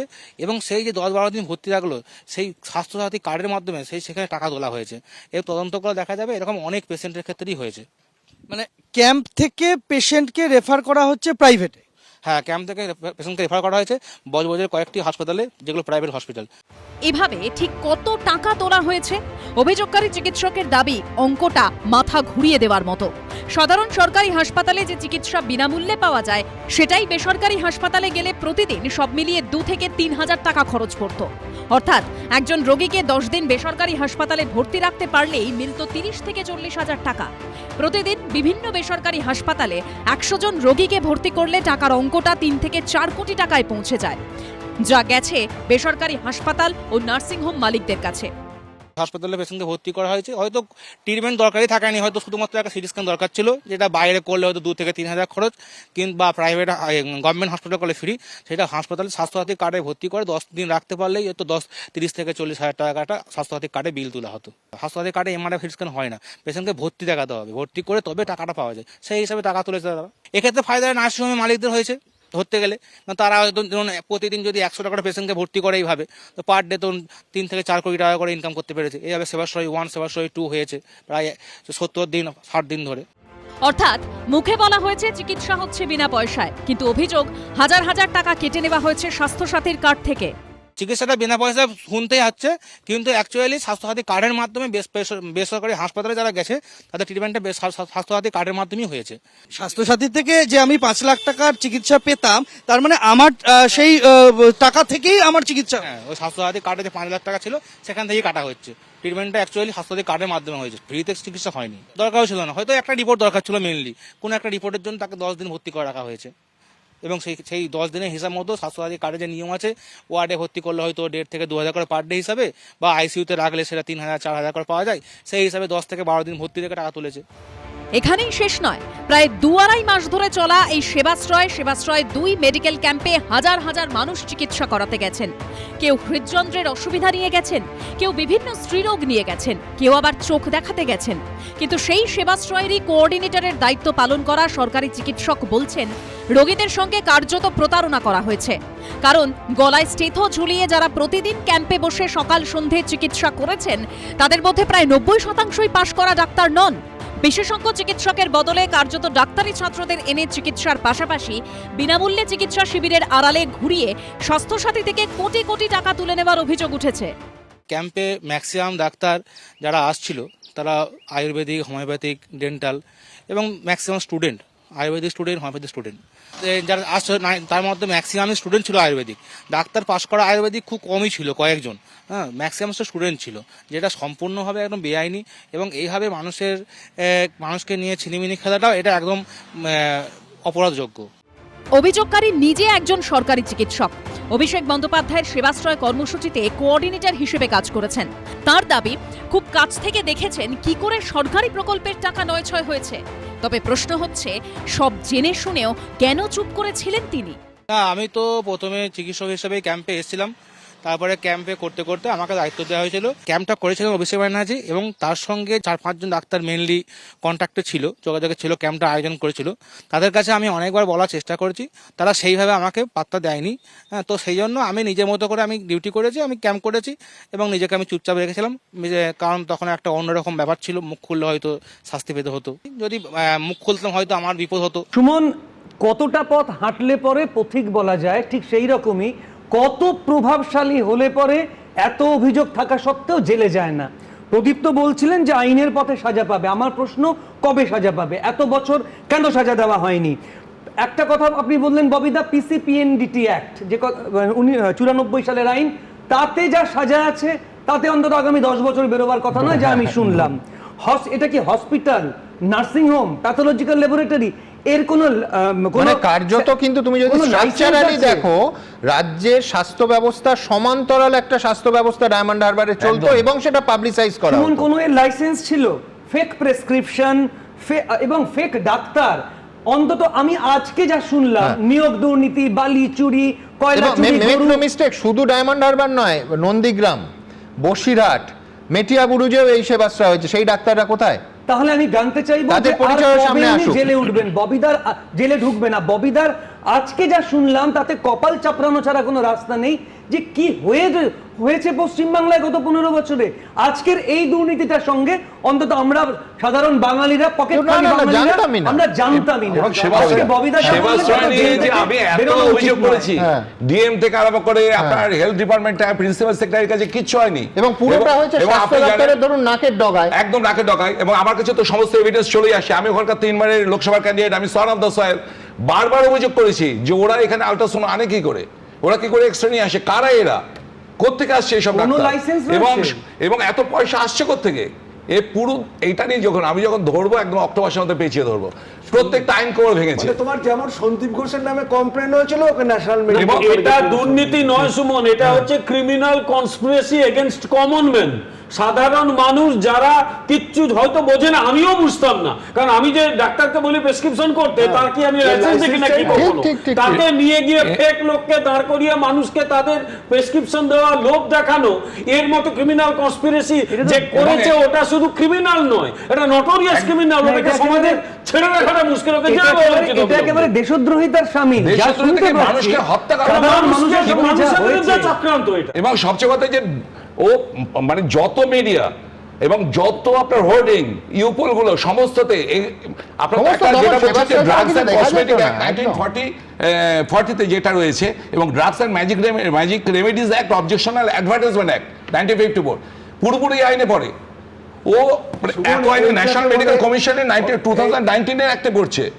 ও মানে কত আইনে পড়বে, অথচ আমি বারবার, এটা কিন্তু এখন নয় যে এখন বিজেপি সরকার এসেছে বলে আমরা বলছি, আমরা ওখানে সুরাটা পাইনি বলে এখন আমরা বসেছি। বারবার কমপ্লেন করেছে, কেউ কোনো অ্যাকশন নেয়নি। এইটাকেই বলে ওয়েজেস ওয়ার এগেইনস্ট স্টেট। এবং আপনি নিশ্চয় বুঝেছেন যে আমি যখন কমপ্লেন করবো গুছিয়ে করবো। না না, এই তো বোঝাই যাচ্ছে ভিডিওতে এই মানে যিনি পা হারিয়েছেন তার ছেলে আপনার কাছে এই ফুটেজ পাঠিয়েছিল। না, আমার তো একই বক্তব্য এখানে থাকবে যে এখন তো ডবল ইঞ্জিন সরকার, এবং সেই ডবল ইঞ্জিন সরকার এর আগে আদালতের জায়গা ছিল। ও অভিজিৎ দা বলছেন যে সাধারণ প্রশাসন, সেটা রাজ্য প্রশাসনের অধীন ছিল, সেটা তারা ব্যবস্থাপনা নেয়নি। কিন্তু এর আগে তো আমরা দেখেছি প্রতি ক্ষেত্রে আদালতের দ্বারস্থ হয়েছে। এক মিনিট, আমার সবচেয়ে বড় যেটা দেখুন, এখানে রাজ্য সরকারের সঙ্গে চ্যালেঞ্জ করে কোন দেশ সেবাশ্রয় করেছে অভিষেক ব্যানার্জি। ডায়মন্ড মডেল পৃথিবীর সবথেকে উন্নততর মডেল। এটা ক্লাস 8-এ 7 সাবজেক্টে সিঙ্গেল ডিজিট পায় একজন ব্যক্তি, সে সারা বিশ্বকে দেখা যাচ্ছে ওর মডেল হচ্ছে সবথেকে উন্নততর। দাদা আপনি কি ভুলে যাচ্ছেন নন্দীগ্রামে রাজ্য সরকারের প্যারালাল ইনফ্রাস্ট্রাকচার এরকমই নন্দীগ্রামে একটা হয়েছিল আপনাদের দলের তরফ থেকে হুইপ জারি করে যত ভালো ভালো ডাক্তারদেরকে নিয়ে আমতলা অডিটোরিয়ামে প্রায় 1,500 ডাক্তারদের নিয়ে তাদের কনফারেন্স হলে বসে তারা যদি চিকিৎসা করতেন তো একদম অভিনন্দন জানানোর মতো হতো। এখন যে স্বাস্থ্য ক্যাম্পগুলো বিভিন্ন জায়গায় করছে বা সেই সময়ও করেছিল, তাহলে সেগুলোও কি স্বাস্থ্য ব্যবস্থাকে চ্যালেঞ্জ করা নাকি? এটা হচ্ছে স্বাস্থ্য ব্যবস্থার এক্সটেনশন হতে পারে। এক্সটেনশনটা আমরা কিভাবে নেব সেটা একটা দিক, আর সেই এক্সটেনশনে যদি কোনো খারাপ কাজ হয়ে থাকে সেটা ববি দ্বারা এখন ডবল ইঞ্জিন সরকার রাজনীতি পুরো বাদ দেন, আলাদা। দেখুন এই যে ভদ্রমহিলা রাজনীতি বাদ দেন, শুধু এইটা না, আমি বলছি এটার পাশে রাখো। দেখো প্রদীপ্ত, এইগুলো সবই তো অভিযোগ। আমি বলছি এর পাশে রাখো যেখানে ডাক্তার বাবুরা যারা এই ক্যাম্পে অংশগ্রহণ করেছিলেন তাদের অভিযোগগুলো, যে ভাবা যায় অ্যালোপ্যাথি স্টিমের নয়, ছাত্রছাত্রী যাদের প্রেসক্রিপশন লেখার আইনি অধিকার নেই, সম্পূর্ণ বেআইনি কাজ। এই ডাক্তারবাবুরা যা বলছেন তা যদি সত্যি হয়, বিশ্বাস করুন এই অনুষ্ঠান অন্য অনেক বিষয় নিয়ে শুরু করেছিলাম, কিন্তু সে এই মুহূর্তে যেখানে পৌঁছেছে, যে পর্যায়ে পৌঁছেছে, দ্রুত এর তদন্ত প্রয়োজন। এবং যারা চিকিৎসা নিয়েছেন প্রত্যেককে এবার সরকারি চিকিৎসার মানে তাদের কোনো ক্ষতি হয়েছে কিনা সেইটা সরকার ব্যবস্থা নিক, যে একেবারে সেটা চেক করে দেখতে হবে যে শরীরে ওষুধ বলে, ইনজেকশন বলে ভুল ওষুধ এবং ভুল ইনজেকশন এবং ভুল চিকিৎসা তারা শিকার হয়েছেন কিনা। আমি বলছি এটা আবার রিভিজিট করুক এই নবনির্বাচিত সরকার এবং এই প্রশাসন, স্বাস্থ্য দপ্তর। দেখো আমি বলছি এই যে স্টুডেন্ট যারা, এদের কারা পাঠালো, কারা ওদের পারমিশন দিল যে তোমরা যাও? হাতুড়েদের পাঠিয়েছে। না না, হাতুড়েদের আমার কাছে এভিডেন্স আছে। কিছু স্টুডেন্টও থাকে, পাঠালো না, হয়তো দেখবেন যেতে বাধ্য হয়েছে। তাহলে বাধ্য হয়েছে স্বাস্থ্য দপ্তর বলেছে। অভিযোগটা শুনলেন যে বলছে অভিষেক ব্যানার্জি বলেছে পাঠিয়ে দিয়েছে। ছাত্রদের বলা হয়েছে তারা অন্য স্ট্রিমের, তাদের কাউকে নিউরোসার্জন, কাউকে কার্ডিওলজিস্ট এই পরিচয় দেওয়া হয়েছে, সাজিয়ে পাঠানো হয়তো এটা ফরজারি। আমি বলছি যে এটা মুন্না ভাই এমবিবিএস মনে পড়ে যাচ্ছে। একেবারে আপনার বাড়ির দোরগোড়ায় পৌঁছে যাচ্ছেন চিকিৎসকরা, ক্যাম্প করছেন তারা, শারীরিক পরীক্ষা করা হচ্ছে, দেওয়া হচ্ছে ওষুধ। অভিষেক বন্দ্যোপাধ্যায়ের সেবাশ্রয় নিয়ে এমনই ঢালাও প্রচার করেছিল তৃণমূল। ডায়মন্ড হারবার মডেলের কথা বলতে গিয়ে সেবাশ্রয় নিয়ে গর্ব করতে দেখা যেত খোদ অভিষেককে, কিন্তু তার নামেই এখন পুলিশে মারাত্মক সব অভিযোগ দায়ের করা হচ্ছে। সেবাশ্রয় প্রকল্প নিয়ে উঠছে নানা চাঞ্চল্যকর অভিযোগ, যার মধ্যে রয়েছে অ্যালোপ্যাথি চিকিৎসকের কথা বলে হোমিওপ্যাথি, আয়ুর্বেদিক ও ডেন্টাল চিকিৎসকদের দিয়ে রোগী দেখানো থেকে শুরু করে সরকারি হাসপাতালের বদলে বেসরকারি হাসপাতালে পাঠানো স্বাস্থ্যসাথী কার্ডের টাকা ৯-৬-এর মতো নানা অভিযোগ। যারা ডাক্তার হিসেবে ওখানে রোগী দেখতো, আপনি বলছেন হোমিওপ্যাথি ছিল, আয়ুষ ছিল, তারা প্র্যাকটিস যে করছে তারা কি ওষুধ লিখতো? তারা মডার্ন মেডিসিন লিখতো। তারা কি লিখবার? হয়তো সেইভাবে বলা হয়েছে তোরা লিখবি, তারা আদেও জানে না কিছু লিখতে। এতে আসলে অ্যাকচুয়ালি ক্ষতি হলো মানুষের, যারা ট্রিটমেন্ট পেয়ে গেছে। এবং তারা কি করে ওষুধটা দিত? মানে তারা তো এই নিয়ে পড়াশোনাও করেনি। না, তারা পড়াশোনা করেনি। হয়তো তাদের যারা নিয়ে আসতো তারা হয়তো রাতের বেলা দিকে হয়তো বলে দিত যে এই হলে এই লিখবি, এরকম টাইপের হয়তো গাইড করতো। বুধবার সেবাশ্রয় নিয়ে মুখ খুলেছিলেন দক্ষিণ 24 পরগনার বাসিন্দাদের একাংশ। দেখলো, দেখে কোনো ওষুধ দেয়নি, পাওয়ারও চেক করেনি, কিছুই বলেনি, শুধু ফোন নাম্বারটা নিয়ে বলল তুমি বাড়ি যাও, আমরা আমতলা থেকে ডেকে নেব। ওখানে যাওয়া হলো, ওরা একটা চিরকুটে লিখে দিল, ওই প্রেসার কিছু মাপা হলো না, কোনো কিছু না। একদিন খাওয়ার পরে ওটার আরও মানে কন্টিনিউ বেড়ে গেল। সমস্যা ছিল কোমরের সমস্যা ছিল, কোমরের যন্ত্রণা এবং ঘাড়ের সমস্যা ছিল, ঘাড়ের যন্ত্রণা। পরের দিন এসএসকেএমে নিয়ে যাওয়া হলো। হ্যাঁ, এখন বর্তমানে সুস্থ আছে। সেবাশ্রয়ের চিকিৎসায় কোনো লাভ হয়নি। এই অবস্থায় প্রশ্ন উঠছে, এক্ষেত্রে ভুল ওষুধ খেয়ে কারো বড় কোনো ক্ষতি হয়ে গেলে দায়ভার কে নেবে? সেবাশ্রয় নিয়ে অনেক কথা শোনা যাচ্ছিল। আজকে সেই সেবাশ্রয়ের যারা সেবাশ্রয়ের নাম করে মানুষকে ঠকিয়েছিলেন, মানুষের সাথে প্রতারণা করেছিলেন, তাদের মুখোশ আরও আবার খুলে গেল। সত্যি বলতে আমরা অবাক হচ্ছি। মেদিনীপুর মেডিকেল কলেজে মামনি রুইদাস মা হতে এসে মৃত হয়ে বাড়ি ফিরল। তার একদিনের শিশু কোনোদিন তার মা বলতে পারলো না এই ভেজাল ওষুধের কারণে। আর আমরা দেখছি এখানে সেবাশ্রয়ের নামে সরকারি ব্যবস্থার পাল্টা একটি ব্যবস্থা করার চেষ্টা হলো, সেটা নাকি ডায়মন্ড হারবার মডেল। এবং সেই ডায়মন্ড হারবার মডেলের নামে সেখানে কোনো রকম কোনো আইনকে পাত্তা না দিয়ে, সমস্ত আইনকে তুচ্ছ করে সে ওষুধ, সে এক্সরে মেশিন, সে ইউএসজি মেশিন, যা যা আইন আছে সমস্ত আইনকে তুচ্ছ করে, আইনের পরোয়া না করে ইচ্ছা মতো, এবং যে চিকিৎসকরা তার নিজস্ব স্পেশালিটিতে চিকিৎসা করতে পারেন, একজন হোমিওপ্যাথিক চিকিৎসক নিশ্চিতভাবেই তিনি মানুষের চিকিৎসা করতে পারেন এবং তিনি হোমিওপ্যাথিক ওষুধ দিয়ে চিকিৎসা করতে পারেন। একজন আয়ুর্বেদ চিকিৎসক নিশ্চিতভাবেই একজন আয়ুর্বেদ ওষুধ দিয়ে মানুষকে চিকিৎসা করতে পারেন। কিন্তু দেখা যাচ্ছে তাদেরকে বাধ্য করা হচ্ছে মডার্ন মেডিসিনের ওষুধ দিতে, আর মানুষকে ঘুরিয়ে আসলে ঠকানো হচ্ছে। আমরা খুব অবাক হচ্ছি। আসলে এই সেবাশ্রয় মানুষের সেবার জন্য না, এটা এই সেবার নাম করে কিছু মানুষের আশ্রয় পাওয়ার জায়গা। অর্থাৎ তারা নেতাদের সেবা দেওয়ার জন্য তাদের আশ্রয় পাওয়া। যারা ওই সেবাশ্রয়ে গিয়ে পৌঁছে মানুষেরকে এরকম ঠকিয়েছেন, তারা এখন বলুন, মুখ খুলুন, অন্যায় করেছেন, বলুন মানুষের সামনে আমরা অন্যায় করেছি। এবং আমরা মনে করি কারোর কোনো আপত্তি ছিল না যদি তারা তখন প্রতিবাদ করতেন। আসলে প্রতিবাদের গলাটা না কেঁপে যেত। মানুষ তার ছোট ছোট সুবিধের জন্য অনেক সময় মুখ বুজে থাকে। এই মুখ বুজে থাকবেন না। আজকে এই সরকার যে ব্যবস্থা নিচ্ছে আমরা তার দেখে নিশ্চিতভাবেই আমরা মনে করি এই দুর্নীতির সমূলে উৎপাদন হবে এবং মানুষের যে যে অন্যায় হয়েছে মানুষের ওপরে সেই অন্যায়গুলি আর কোনোদিন কেউ করার সাহস করবে না। আসলে আমাদের গত 15 বছর ধরে তিলে তিলে জীবনের সর্বস্তরে এই দুর্নীতি বাসা বেঁধেছে। আমরা আরজিকর মেডিকেল কলেজের ঘটনা দেখেছি, আমরা মেদিনীপুরের কথা বললাম, আমরা কত কত হাসপাতাল, ওয়েস্ট বেঙ্গল ফার্মাসিউটিক্যাল, তার ওষুধ, তার স্যালাইন কী না ঘটেছে। আর আজকে সেবাশ্রয়ের নামে কিছু মানুষকে ভাঁওতা দেওয়া, কিছু মানুষকে ঠকানো এবং জালিয়াতি করা। আমরা মনে করি এই রাজ্যের মানুষ যেভাবে প্রতিবাদ করেছেন, বারে বারে করেছেন, তাদেরকে ছুঁড়ে ফেলেছেন, তাদের এই দেশের আইন তাদেরকে নিশ্চিতভাবেই তাদের অপরাধী হিসেবে গণ্য করবে এবং তাদের সাজা পাবে। তাই মানুষ শাস্তি পাবে, মানুষ শান্তি পাবে তারা শাস্তি পেলে। চিকিৎসার জন্য সেবাশ্রয়ে গিয়েছিলেন বিষ্ণুপুরের বাসিন্দা প্রিয়াঙ্কা পুরকায়েত। তারও অভিজ্ঞতা হয়েছিল ভয়াবহ। দক্ষিণবাগী সেবাশ্রয় যেখানে হয়েছিল ওখানে আমি গিয়েছিলাম, আমার গাইনি প্রবলেম আর কোমরের যন্ত্রণার জন্য আমি গিয়েছিলাম। ওখানে যে ওষুধটা দেওয়া হয়েছিল চিরকুটেলিকে পাশের কাউন্টার থেকে নিয়ে নিতে বলা হয়েছিল। দেখছি ওষুধ খাওয়ার পরে যন্ত্রণা আরও বেড়ে যাচ্ছে, তারপরে আমি ফেলে দিয়েছিলাম। এই প্রেক্ষাপটে সেবাশ্রয় প্রকল্প নিয়ে ওঠা অভিযোগের তদন্ত শুরু করেছে পুলিশ। সেবাশ্রয় কি দুর্নীতির আশ্রয়? এই শিকড় কি আরো গভীরে? সেবার নামে মানুষের জীবন নিয়ে কি ছিনিমিনি চলেছে? একের পর এক যা অভিযোগ সামনে আসছে তাতে অবহেলার ছবিটা ক্রমশ স্পষ্ট হচ্ছে। যেমন ফলতার বাসিন্দা কল্যাণ কুমার দাস অর্থোপেডিক চিকিৎসককে দেখাতে মা দীপালি দাসকে নিয়ে এসেছিলেন সেবাশ্রয় ক্যাম্পে। চক্ষুরোগ বিশেষজ্ঞকে দেখাতে নিয়ে এসেছিলেন কাকাকে, কিন্তু চিকিৎসায় কাজ হয়নি বলে অভিযোগ। শেষে তাদেরকে নিয়ে যেতে হয় ডায়মন্ড হারবার মেডিকেল কলেজে। মা এখানে আসে টোটো ভাড়া করে, তারপরে কোনো ট্রিটমেন্ট হয়নি, refer to medical college diamond Harbour refer করে দেওয়া হয় এবং ওখানে পরবর্তী যেতে 2-4টে ওষুধ দেওয়া হয়, আর তেমন তদন্তে চিকিৎসার অগ্রগতি হয়নি, লাভ কিছু হয়নি। সেই আমাকে ডায়মন্ড হারবার মেডিকেল কলেজে দেখাতে হয়, সেখান থেকেই বাকি ট্রিটমেন্টগুলো হয়। সেবাশ্রয় ক্যাম্পে গিয়ে তিক্ত অভিজ্ঞতা হয়েছে ডায়মন্ড হারবারের হরিণডাঙ্গার বাসিন্দা আলপনা মণ্ডলেরও। অভিযোগ সুগার ও থাইরয়েডের জন্য রক্তের নমুনা সংগ্রহ করা হলেও তার রিপোর্টই দেওয়া হয়নি। রিপোর্টটা আমার দেওয়া হয়নি। কি কি টেস্ট হয়েছিল? ওই থাইরয়েড, সুগার রিপোর্ট করিয়েছিলাম, কিন্তু আমার রিপোর্ট দেয়নি। কোথায় রিপোর্ট করিয়েছিলেন? এই ক্যাম্পে, সেবাশ্রয়ে।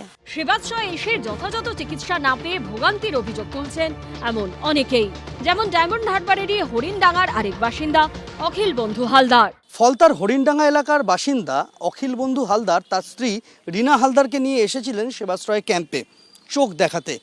চোখ দেখিয়েছিলেন? হ্যাঁ, চোখ দেখিয়েছিলাম। দেখানোর পরে ডাক্তারবাবু প্রেসক্রিপশন করে পাওয়ার লিখে দিয়েছিল, কিন্তু সেই চশমাটা যখন পরীক্ষাতে ফিরে পেলাম, সেই চশমা আমার স্ত্রীরও চোখে লাগেনি, আমারও চোখে লাগেনি।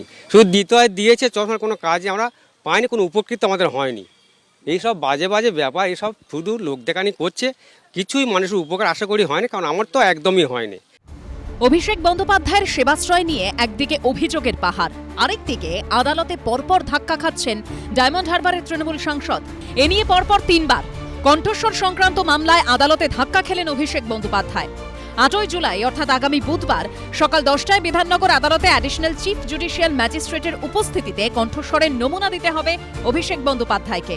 থাকবেন সিআইডির তদন্তকারী অফিসার ও একজন বিশেষজ্ঞ। তার আগে শুক্রবার ফের কণ্ঠস্বর সংক্রান্ত মামলায় দ্রুত শুনানির জন্য আদালতের দৃষ্টি আকর্ষণের চেষ্টা করেন তৃণমূল সংসদের আইনজীবী। তখন কলকাতা হাইকোর্টের বিচারপতি সৌগত ভট্টাচার্য বলেন, আজ দৃষ্টি আকর্ষণ করার দিন নয়, সোমবার আসবেন। বিধানসভা ভোটের প্রচারে বারবার ডিজে নিয়ে মন্তব্য করতে শোনা যায় অভিষেক বন্দ্যোপাধ্যায়কে। 4 তারিখে রবীন্দ্রসঙ্গীতের সাথে গ্রামে একটু করে ডিজেও বাজবে। ভোটে ভরাডুবির পর এই মন্তব্যের প্রেক্ষিতেই উস্কানিমূলক ভাষণ, হুমকি এবং শান্তি বিঘ্নিত করার মতো অভিযোগে বাগুইআটি থানায় অভিযোগ দায়ের হয়। এই ঘটনায় প্রথমে বিধাননগর সাইবার থানা তদন্ত শুরু করে, পরে তদন্তভার নেয় রাজ্য পুলিশের গোয়েন্দা শাখা সিআইডি।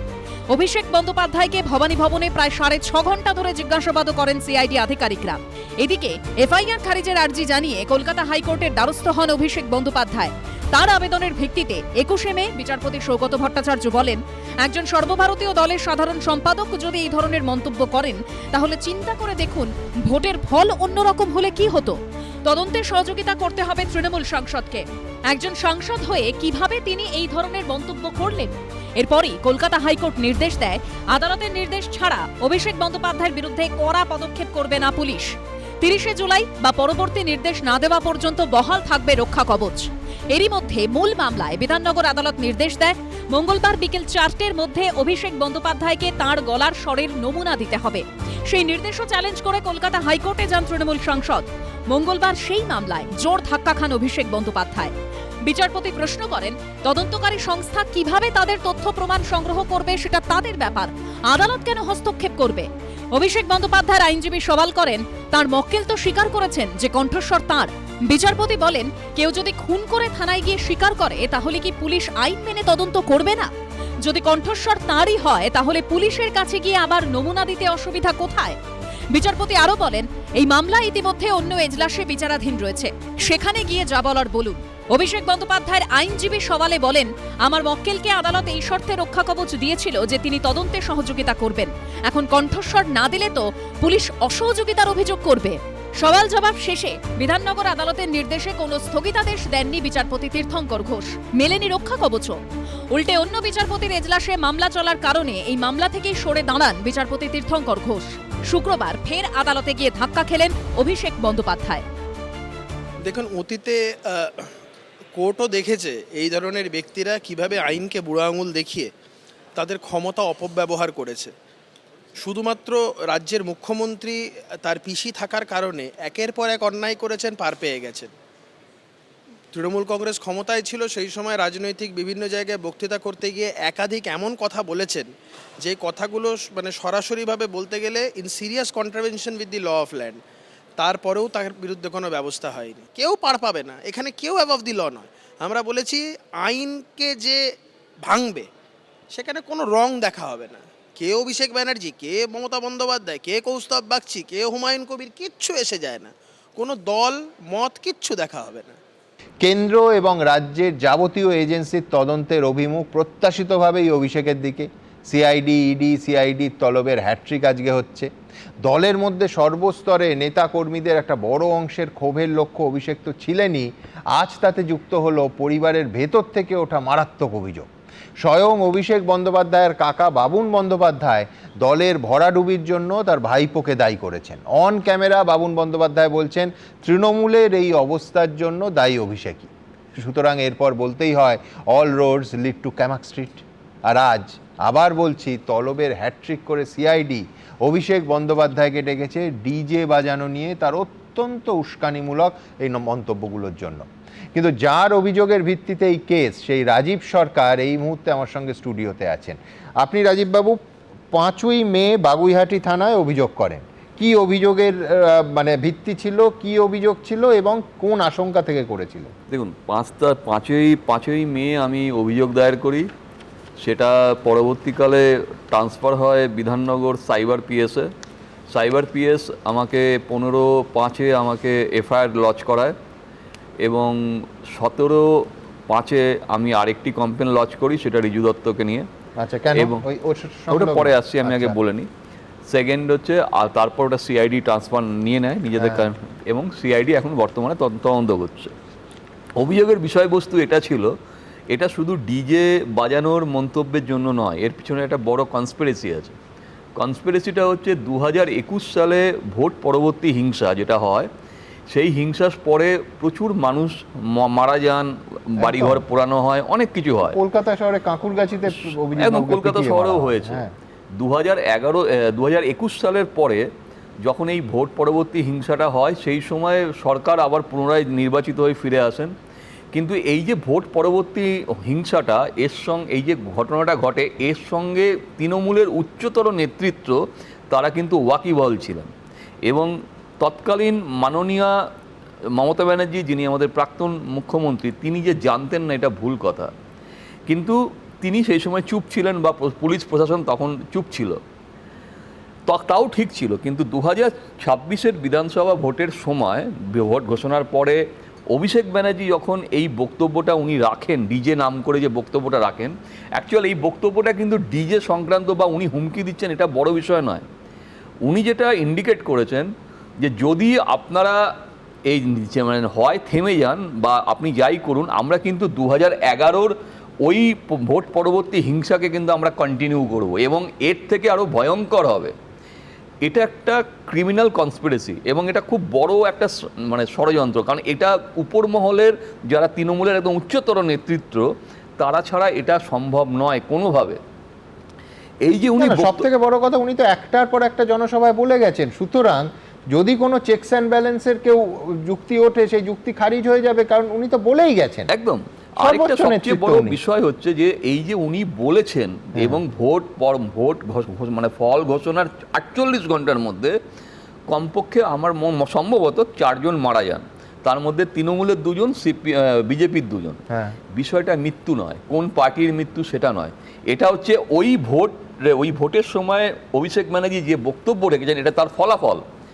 একই সঙ্গে যখন তৃণমূল হেরে গেল, তৃণমূলের সাসপেন্ডেড মুখপাত্র রিজু দত্ত, উনি যে একটি মানে ফ্রি স্পিচ, মানে তাকে কেউ মাথায় বন্দুক রেখে ওটা বলেননি, উনি ডাইরেক্টলি বলেছেন যে আমাদের কাছে একটা লিস্ট ছিল, তৃণমূলের কাছে একটা লিস্ট ছিল, যেটা জেলাভিত্তিক ডিস্ট্রিক্ট ওয়াইজ একটা লিস্ট ছিল, এবং যদি সেই তৃণমূল জিতে যেত, তারপরে সেই লিস্ট ধরে ধরে প্রচুর মানুষ মারা যেত, ঘরবাড়ি ভাঙচুর হতো, যেটা আরও ভয়ঙ্কর যে কিছু মহিলাকে রেপ করা হতো। এই যে এত বড় স্টেটমেন্ট, এটা উনি ফেসবুকে দিচ্ছেন নিজের, এবং যেটা ভাইরাল হয়েছে।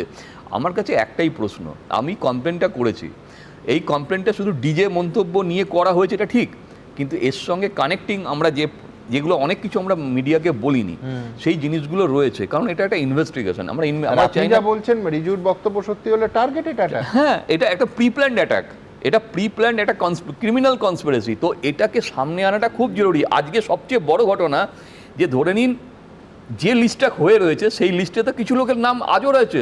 আজকে তো ধরুন বিজেপি এসে গেছে, কিন্তু সেই লোকগুলো কারা যাদের নামের লিস্ট হয়ে রয়েছে? তো আগামী দিনে যে তারা যে আবার আক্রান্ত হবেন না কোনোভাবে, অন্য কোনোভাবে যদি কেউ মারা যান, নাম যাবেন না, এই গ্যারান্টিটা আপনি আমাকে বলুন তো কে দেবে? আপনি তো পাশাপাশি উচ্চতর আদালতে যাওয়ার কথাও বলে। হ্যাঁ, আর যদি সিআইডি, আজকে আমরা সিআইডি অফিসে গেছিলাম, আমি গিয়ে সিআইডির এডিজি সিআইডি, তাকে আমরা চিঠি দিয়ে এসেছি এবং পরিষ্কার বলে আসা হয়েছে যদি রিজু দত্তকে এই কেসের মধ্যে ইনভলভ না করা হয় এবং ফুল ইনভেস্টিগেশন উইথ অভিষেক ব্যানার্জি এবং রিজু দত্ত, এই দুজনকে যদি কাস্টাডিতে নিয়ে যদি আপনি ইন্টারোগেশন না করেন, আমরা এরপর হাইকোর্ট এবং তার পরবর্তীকালে যে লোয়ার কোর্ট যেটা এমপি এমএলএ কোর্ট আমরা যাব। এদিকে পুলিশকে হুমকি দেওয়ার মামলায় শুক্রবার তলব সত্ত্বেও হাজিরা দিলেন না এইউজেপি বিধায়ক হুমায়ুন কবির। সকাল 11টার সময় শক্তিপুর থানায় তলব করা হলো হুমায়ুন কবির, কিন্তু শক্তিপুর থানায় গেলেন না। আমি যাবই না, আগেই বলেছি। শক্তিপুর থানার ওসির যে ঔদ্ধত্য, যে আচরণ, একটাই কারণ ওসির বাজে বিহেভ। সে আমাদের প্রত্যেকটা কর্মীকে গালিগালাজ করছে, বাপ তুলে গাল দিচ্ছে। সেই অধিকারটা তাকে কে দিয়েছে? একটা ওসি হয়ে গেছে বলে তিনি এত সুপ্রিম পাওয়ার না, কোনো দরকার করে না। নন বেলেবল সেকশনে মামলা তো থাকতেই পারে, আছে তো কি হয়েছে, আছে। দেখুন, হুমায়ুন হোক, আকবর হোক, বাবর হোক, এই ভারতবর্ষে এসে সবাইকে টাইট হতে হয়েছে, ঠিক হতে হয়েছে, এদেরকেও ঠিক হতে হবে, চিন্তার কোনো কারণ নেই। বিধানসভা ভোটের ফল বেরোনোর পর প্রকাশ্যে শক্তিপুর থানার ওসির উদ্দেশ্যে হুঁশিয়ারি দিয়ে বিতর্কে জড়ান হুমায়ুন কবির। এই ওসিকে যাতে সরানো শুধু না, একবারে ওকে যে পোস্টিং দিতে হবে। যদি না দেয় 10,000 লোক নিয়ে থানা ঘিরে একে কলার ধরে থানা থেকে বের করবো। কারো বাপের ক্ষমতা থাকে তো আমাকে রুখে নেবে। এই শক্তিপুরের ওসিকে হচ্ছে মানুষের বাচ্চা না, একদম হারামখোর, একদম বেঈমান, একদম সাম্প্রদায়িক লোক। সোমবারই বিধানসভায় হুমায়ুন কবিরের শক্তিপুর ও রেজিনগরের জোড়া বক্তব্য নিয়ে হুঁশিয়ারি দেন মুখ্যমন্ত্রী। সময় এসেছে এই ধরনের লোককে সবক শেখানোর। আপনাকে আমি পরিষ্কার বলছি, মমতা ব্যানার্জি মুখ্যমন্ত্রী নন। আপনি দুর্বল মুখ্যমন্ত্রী পেয়ে যা খুশি করেছেন, যা খুশি বলেছেন। যারা ওকে ডেকেছিল এই সভাতে তাদেরকে আগে তুলবো, তারপরে আপনার কাছে যাব। দুটো এফআইআর স্টার্ট করেছি, আপনি ধরে রাখুন, এটা ওর শেষ বক্তব্য, ধরে রাখতে পারেন। এই সরকার আইনের শাসন প্রতিষ্ঠা করবে। 24 ঘন্টা কাটার আগেই আমজনতা পার্টির প্রতিষ্ঠাতা ও নওদার বিধায়ক হুমায়ুন কবিরকে জোড়া নোটিশ পাঠায় পুলিশ। পাশাপাশি তার দলের ব্লক সভাপতি, অঞ্চল সভাপতি সহ 3 জন নেতাকর্মীকে গ্রেপ্তার করা হয়। কিন্তু এই মামলায় শক্তিপুর থানায় শুক্রবার হাজিরা দেওয়ার কথা থাকলেও হাজিরা দিলেন না হুমায়ুন কবির। ওসিকে অকথ্য গালিগালাজ করেও তিনি যে বিন্দুমাত্র অনুতপ্ত নন তাও স্পষ্ট করে দেন। আমাকে গালিগালাজ দিয়েছে, আমার ভাইপোকে ধরে নিয়ে গিয়েছে 22 এপ্রিল, দিয়ে পিটিয়েছে। কোন নিয়মে আছে? কোন নিয়মে আছে? কাউকে অ্যারেস্ট করে তারপরে তার গায়ে হাত দেবে, তাকে বাপ তুলে গাল দেবে, বলবে তোর হুমায়ুন কবির বাপকে ডেকে লে আয়। সে আমার বাপ তুলে গাল দেবে, সে আমার ভাইপোকে লকআপে নিয়ে গিয়ে মারবে, আর আমি তাকে খাবো, রসগোল্লা খাওয়াবো নাকি? কিসের জন্য অনুতপ্ত হবো? যে যেমন করবে তার সাথে সেরকম করবো। শক্তিপুরের পাশাপাশি রেজিনগরের কাশীপুরে এক সভায় উস্কানিমূলক মন্তব্য করে বিতর্কে জড়িয়েছেন হুমায়ুন কবির। আমি যেদিন ময়দানে মুসলমানদের নিয়ে নেমে যাব না, সেদিন এমন ছাটা ভাঙা মাছ শুরু করব যে আপনাদের পতাকা বহন করার লোক থাকবে না। সেই ঘটনায় গত মঙ্গলবার সকালে তার বাড়িতে পৌঁছয় পুলিশ। সেই ঘটনায় শনিবার রেজিনগর থানায় হুমায়ুন কবিরকে হাজির হতে বলা হয়েছে। রেজিনগরের থানার আইও যে আছে বিজন রায়, যে আমাকে নোটিশ করেছে এসআই, তিনি বিভিন্ন থানার ওসি ছিলেন, এখন ঘটনাক্রমে আবার এখানে এসে সেকেন্ড অফিসার। তো সেখানে আমি যাব আগামীকাল। একবার বলবেন যাব না, দুবার বলবেন যাব না, তারপর তো যেতেই হবে। কোঅপারেশন করা দরকার, কারণ একবার নয় বারবার হুমায়ুন কবির আপনি উস্কানিমূলক কথা বলেছেন। পাবলিককে ইনস্টিগেট করার জন্য, কোনো ধর্মের মানুষকে, এক শ্রেণীর মানুষকে ইনস্টিগেট করার জন্য এরকম করতে পারেন না। একটা দায়িত্ব আছে, আপনার পলিটিক্যাল ফায়দার জন্য আপনি কিন্তু এটা করতে পারেন না। আপনি কিন্তু বারবার করে এসছেন। কালীঘাট তৃণমূল আর ঋতব্রত তৃণমূলের দ্বন্দ্ব ঘিরে রাজ্য রাজনীতি সরগরম। এরই মধ্যে প্রদেশ কংগ্রেস দপ্তরে তুমুল বিক্ষোভের মুখে পড়লেন তৃণমূলের প্রাক্তন কাউন্সিলর।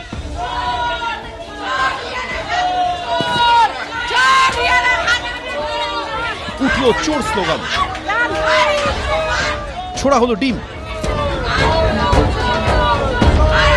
বিক্ষোভের মুখে পড়ে কংগ্রেসে যোগ না দিয়েই ফিরতে হলো প্রাক্তন তৃণমূল কাউন্সিলর রেহানা খাতুনকে। কলকাতা পুরসভার ৪৪ নম্বর ওয়ার্ডে প্রাক্তন তৃণমূল কাউন্সিলর রেহানা খাতুন শুক্রবার তিনি কংগ্রেসে যোগদানের জন্য বিধান ভবনে যান। তৃণমূলের নেত্রীকে দেখেই ক্ষোভে ফেটে পড়েন কংগ্রেস কর্মীরা।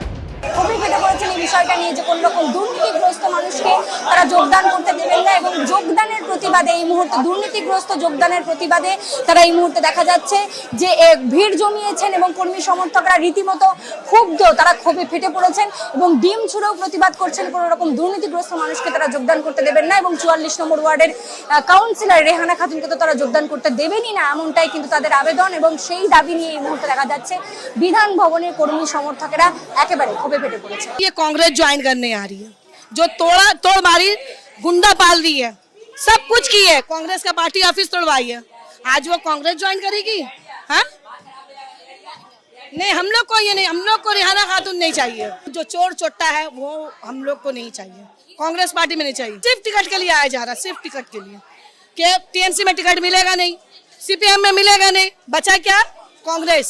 এখন কংগ্রেসের ভালো দিন সুদিন ফিরে এসছে, কিছু লোক আছে যারা জয়েনিং করতে এসছে আর কিছু কংগ্রেসের লোক আছে বলছে এদেরকে নেওয়া চলবে না কারণ তারা কারাপ্টেড, তো এইগুলো নিয়ে প্রতিবাদ হচ্ছে।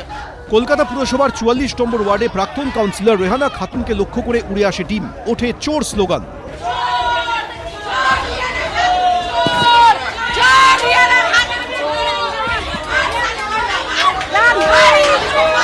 প্রদেশ কংগ্রেস দপ্তরে গেট বন্ধ করে দেওয়া হয়, বাইরে বিক্ষোভ দেখাতে থাকেন কর্মীরা।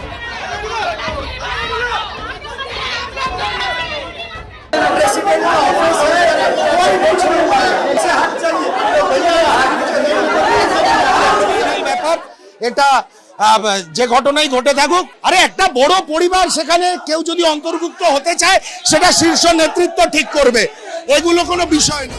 এরপরই বিধান ভবনে এসে কর্মীদের সঙ্গে কথা বলেন প্রদেশ কংগ্রেস সভাপতি। যারা আসতে চাইছেন তাদেরও ইজ্জত থাকবে, ওয়ার্কারকে সম্মান জানিয়ে সমস্ত কিছু সিদ্ধান্ত গ্রহণ করবে হচ্ছে প্রদেশ কংগ্রেস। ওয়ার্কার যাতে সম্মানের সঙ্গে এতদিন দুদিনে পার্টি করেছে তাদেরও সম্মান যাতে বজায় থাকে, যারা নতুন কংগ্রেসে আসতে চাইছেন দুজনের মধ্যে যাতে আলাপ আলোচনার মধ্যে সিদ্ধান্ত গ্রহণ হয়, সেই সিদ্ধান্তই কংগ্রেস সবসময় গ্রহণ করবে। দুর্নীতিগ্রস্তরা কংগ্রেসে আসার সাহস পাবে না, কারণ পরের দিন থেকেই তো পুলিশ তাদের পিছনে ঘুরবে। ডিমটা এখন জনতা থেকে কংগ্রেসের মধ্যে ইনফেক্টেড হয়ে গেল, ছড়িয়ে পড়ল। এমন একটা অদ্ভুত অসুখে এরা আক্রান্ত যে কংগ্রেসের মতন একটা সর্বহারা দল প্রায় সব হারিয়ে ফেলেছে, সেই একটা দল, সেই দলও এদেরকে নিতে দেবে না। এরা কোথায়, আমি তো ভেবেছিলাম আয় বাবা বাঁচা করে নিয়ে নেবে, তা না করে তাকেও ডিম মেরে দিচ্ছে। এমন রাজনৈতিক খারাপ অসুখে আক্রান্ত হয়েছে যে একে কোনো রাজনৈতিক দলই স্বীকার করতে রাজি নয়, যেখানে যাচ্ছে সেখানেই ডিম খাওয়াচ্ছে। কংগ্রেস কর্মীদের তুমুল বিক্ষোভের মুখে চাপে পড়ে শেষ পর্যন্ত যোগদান করানো হয়নি প্রাক্তন তৃণমূল কাউন্সিলরকে।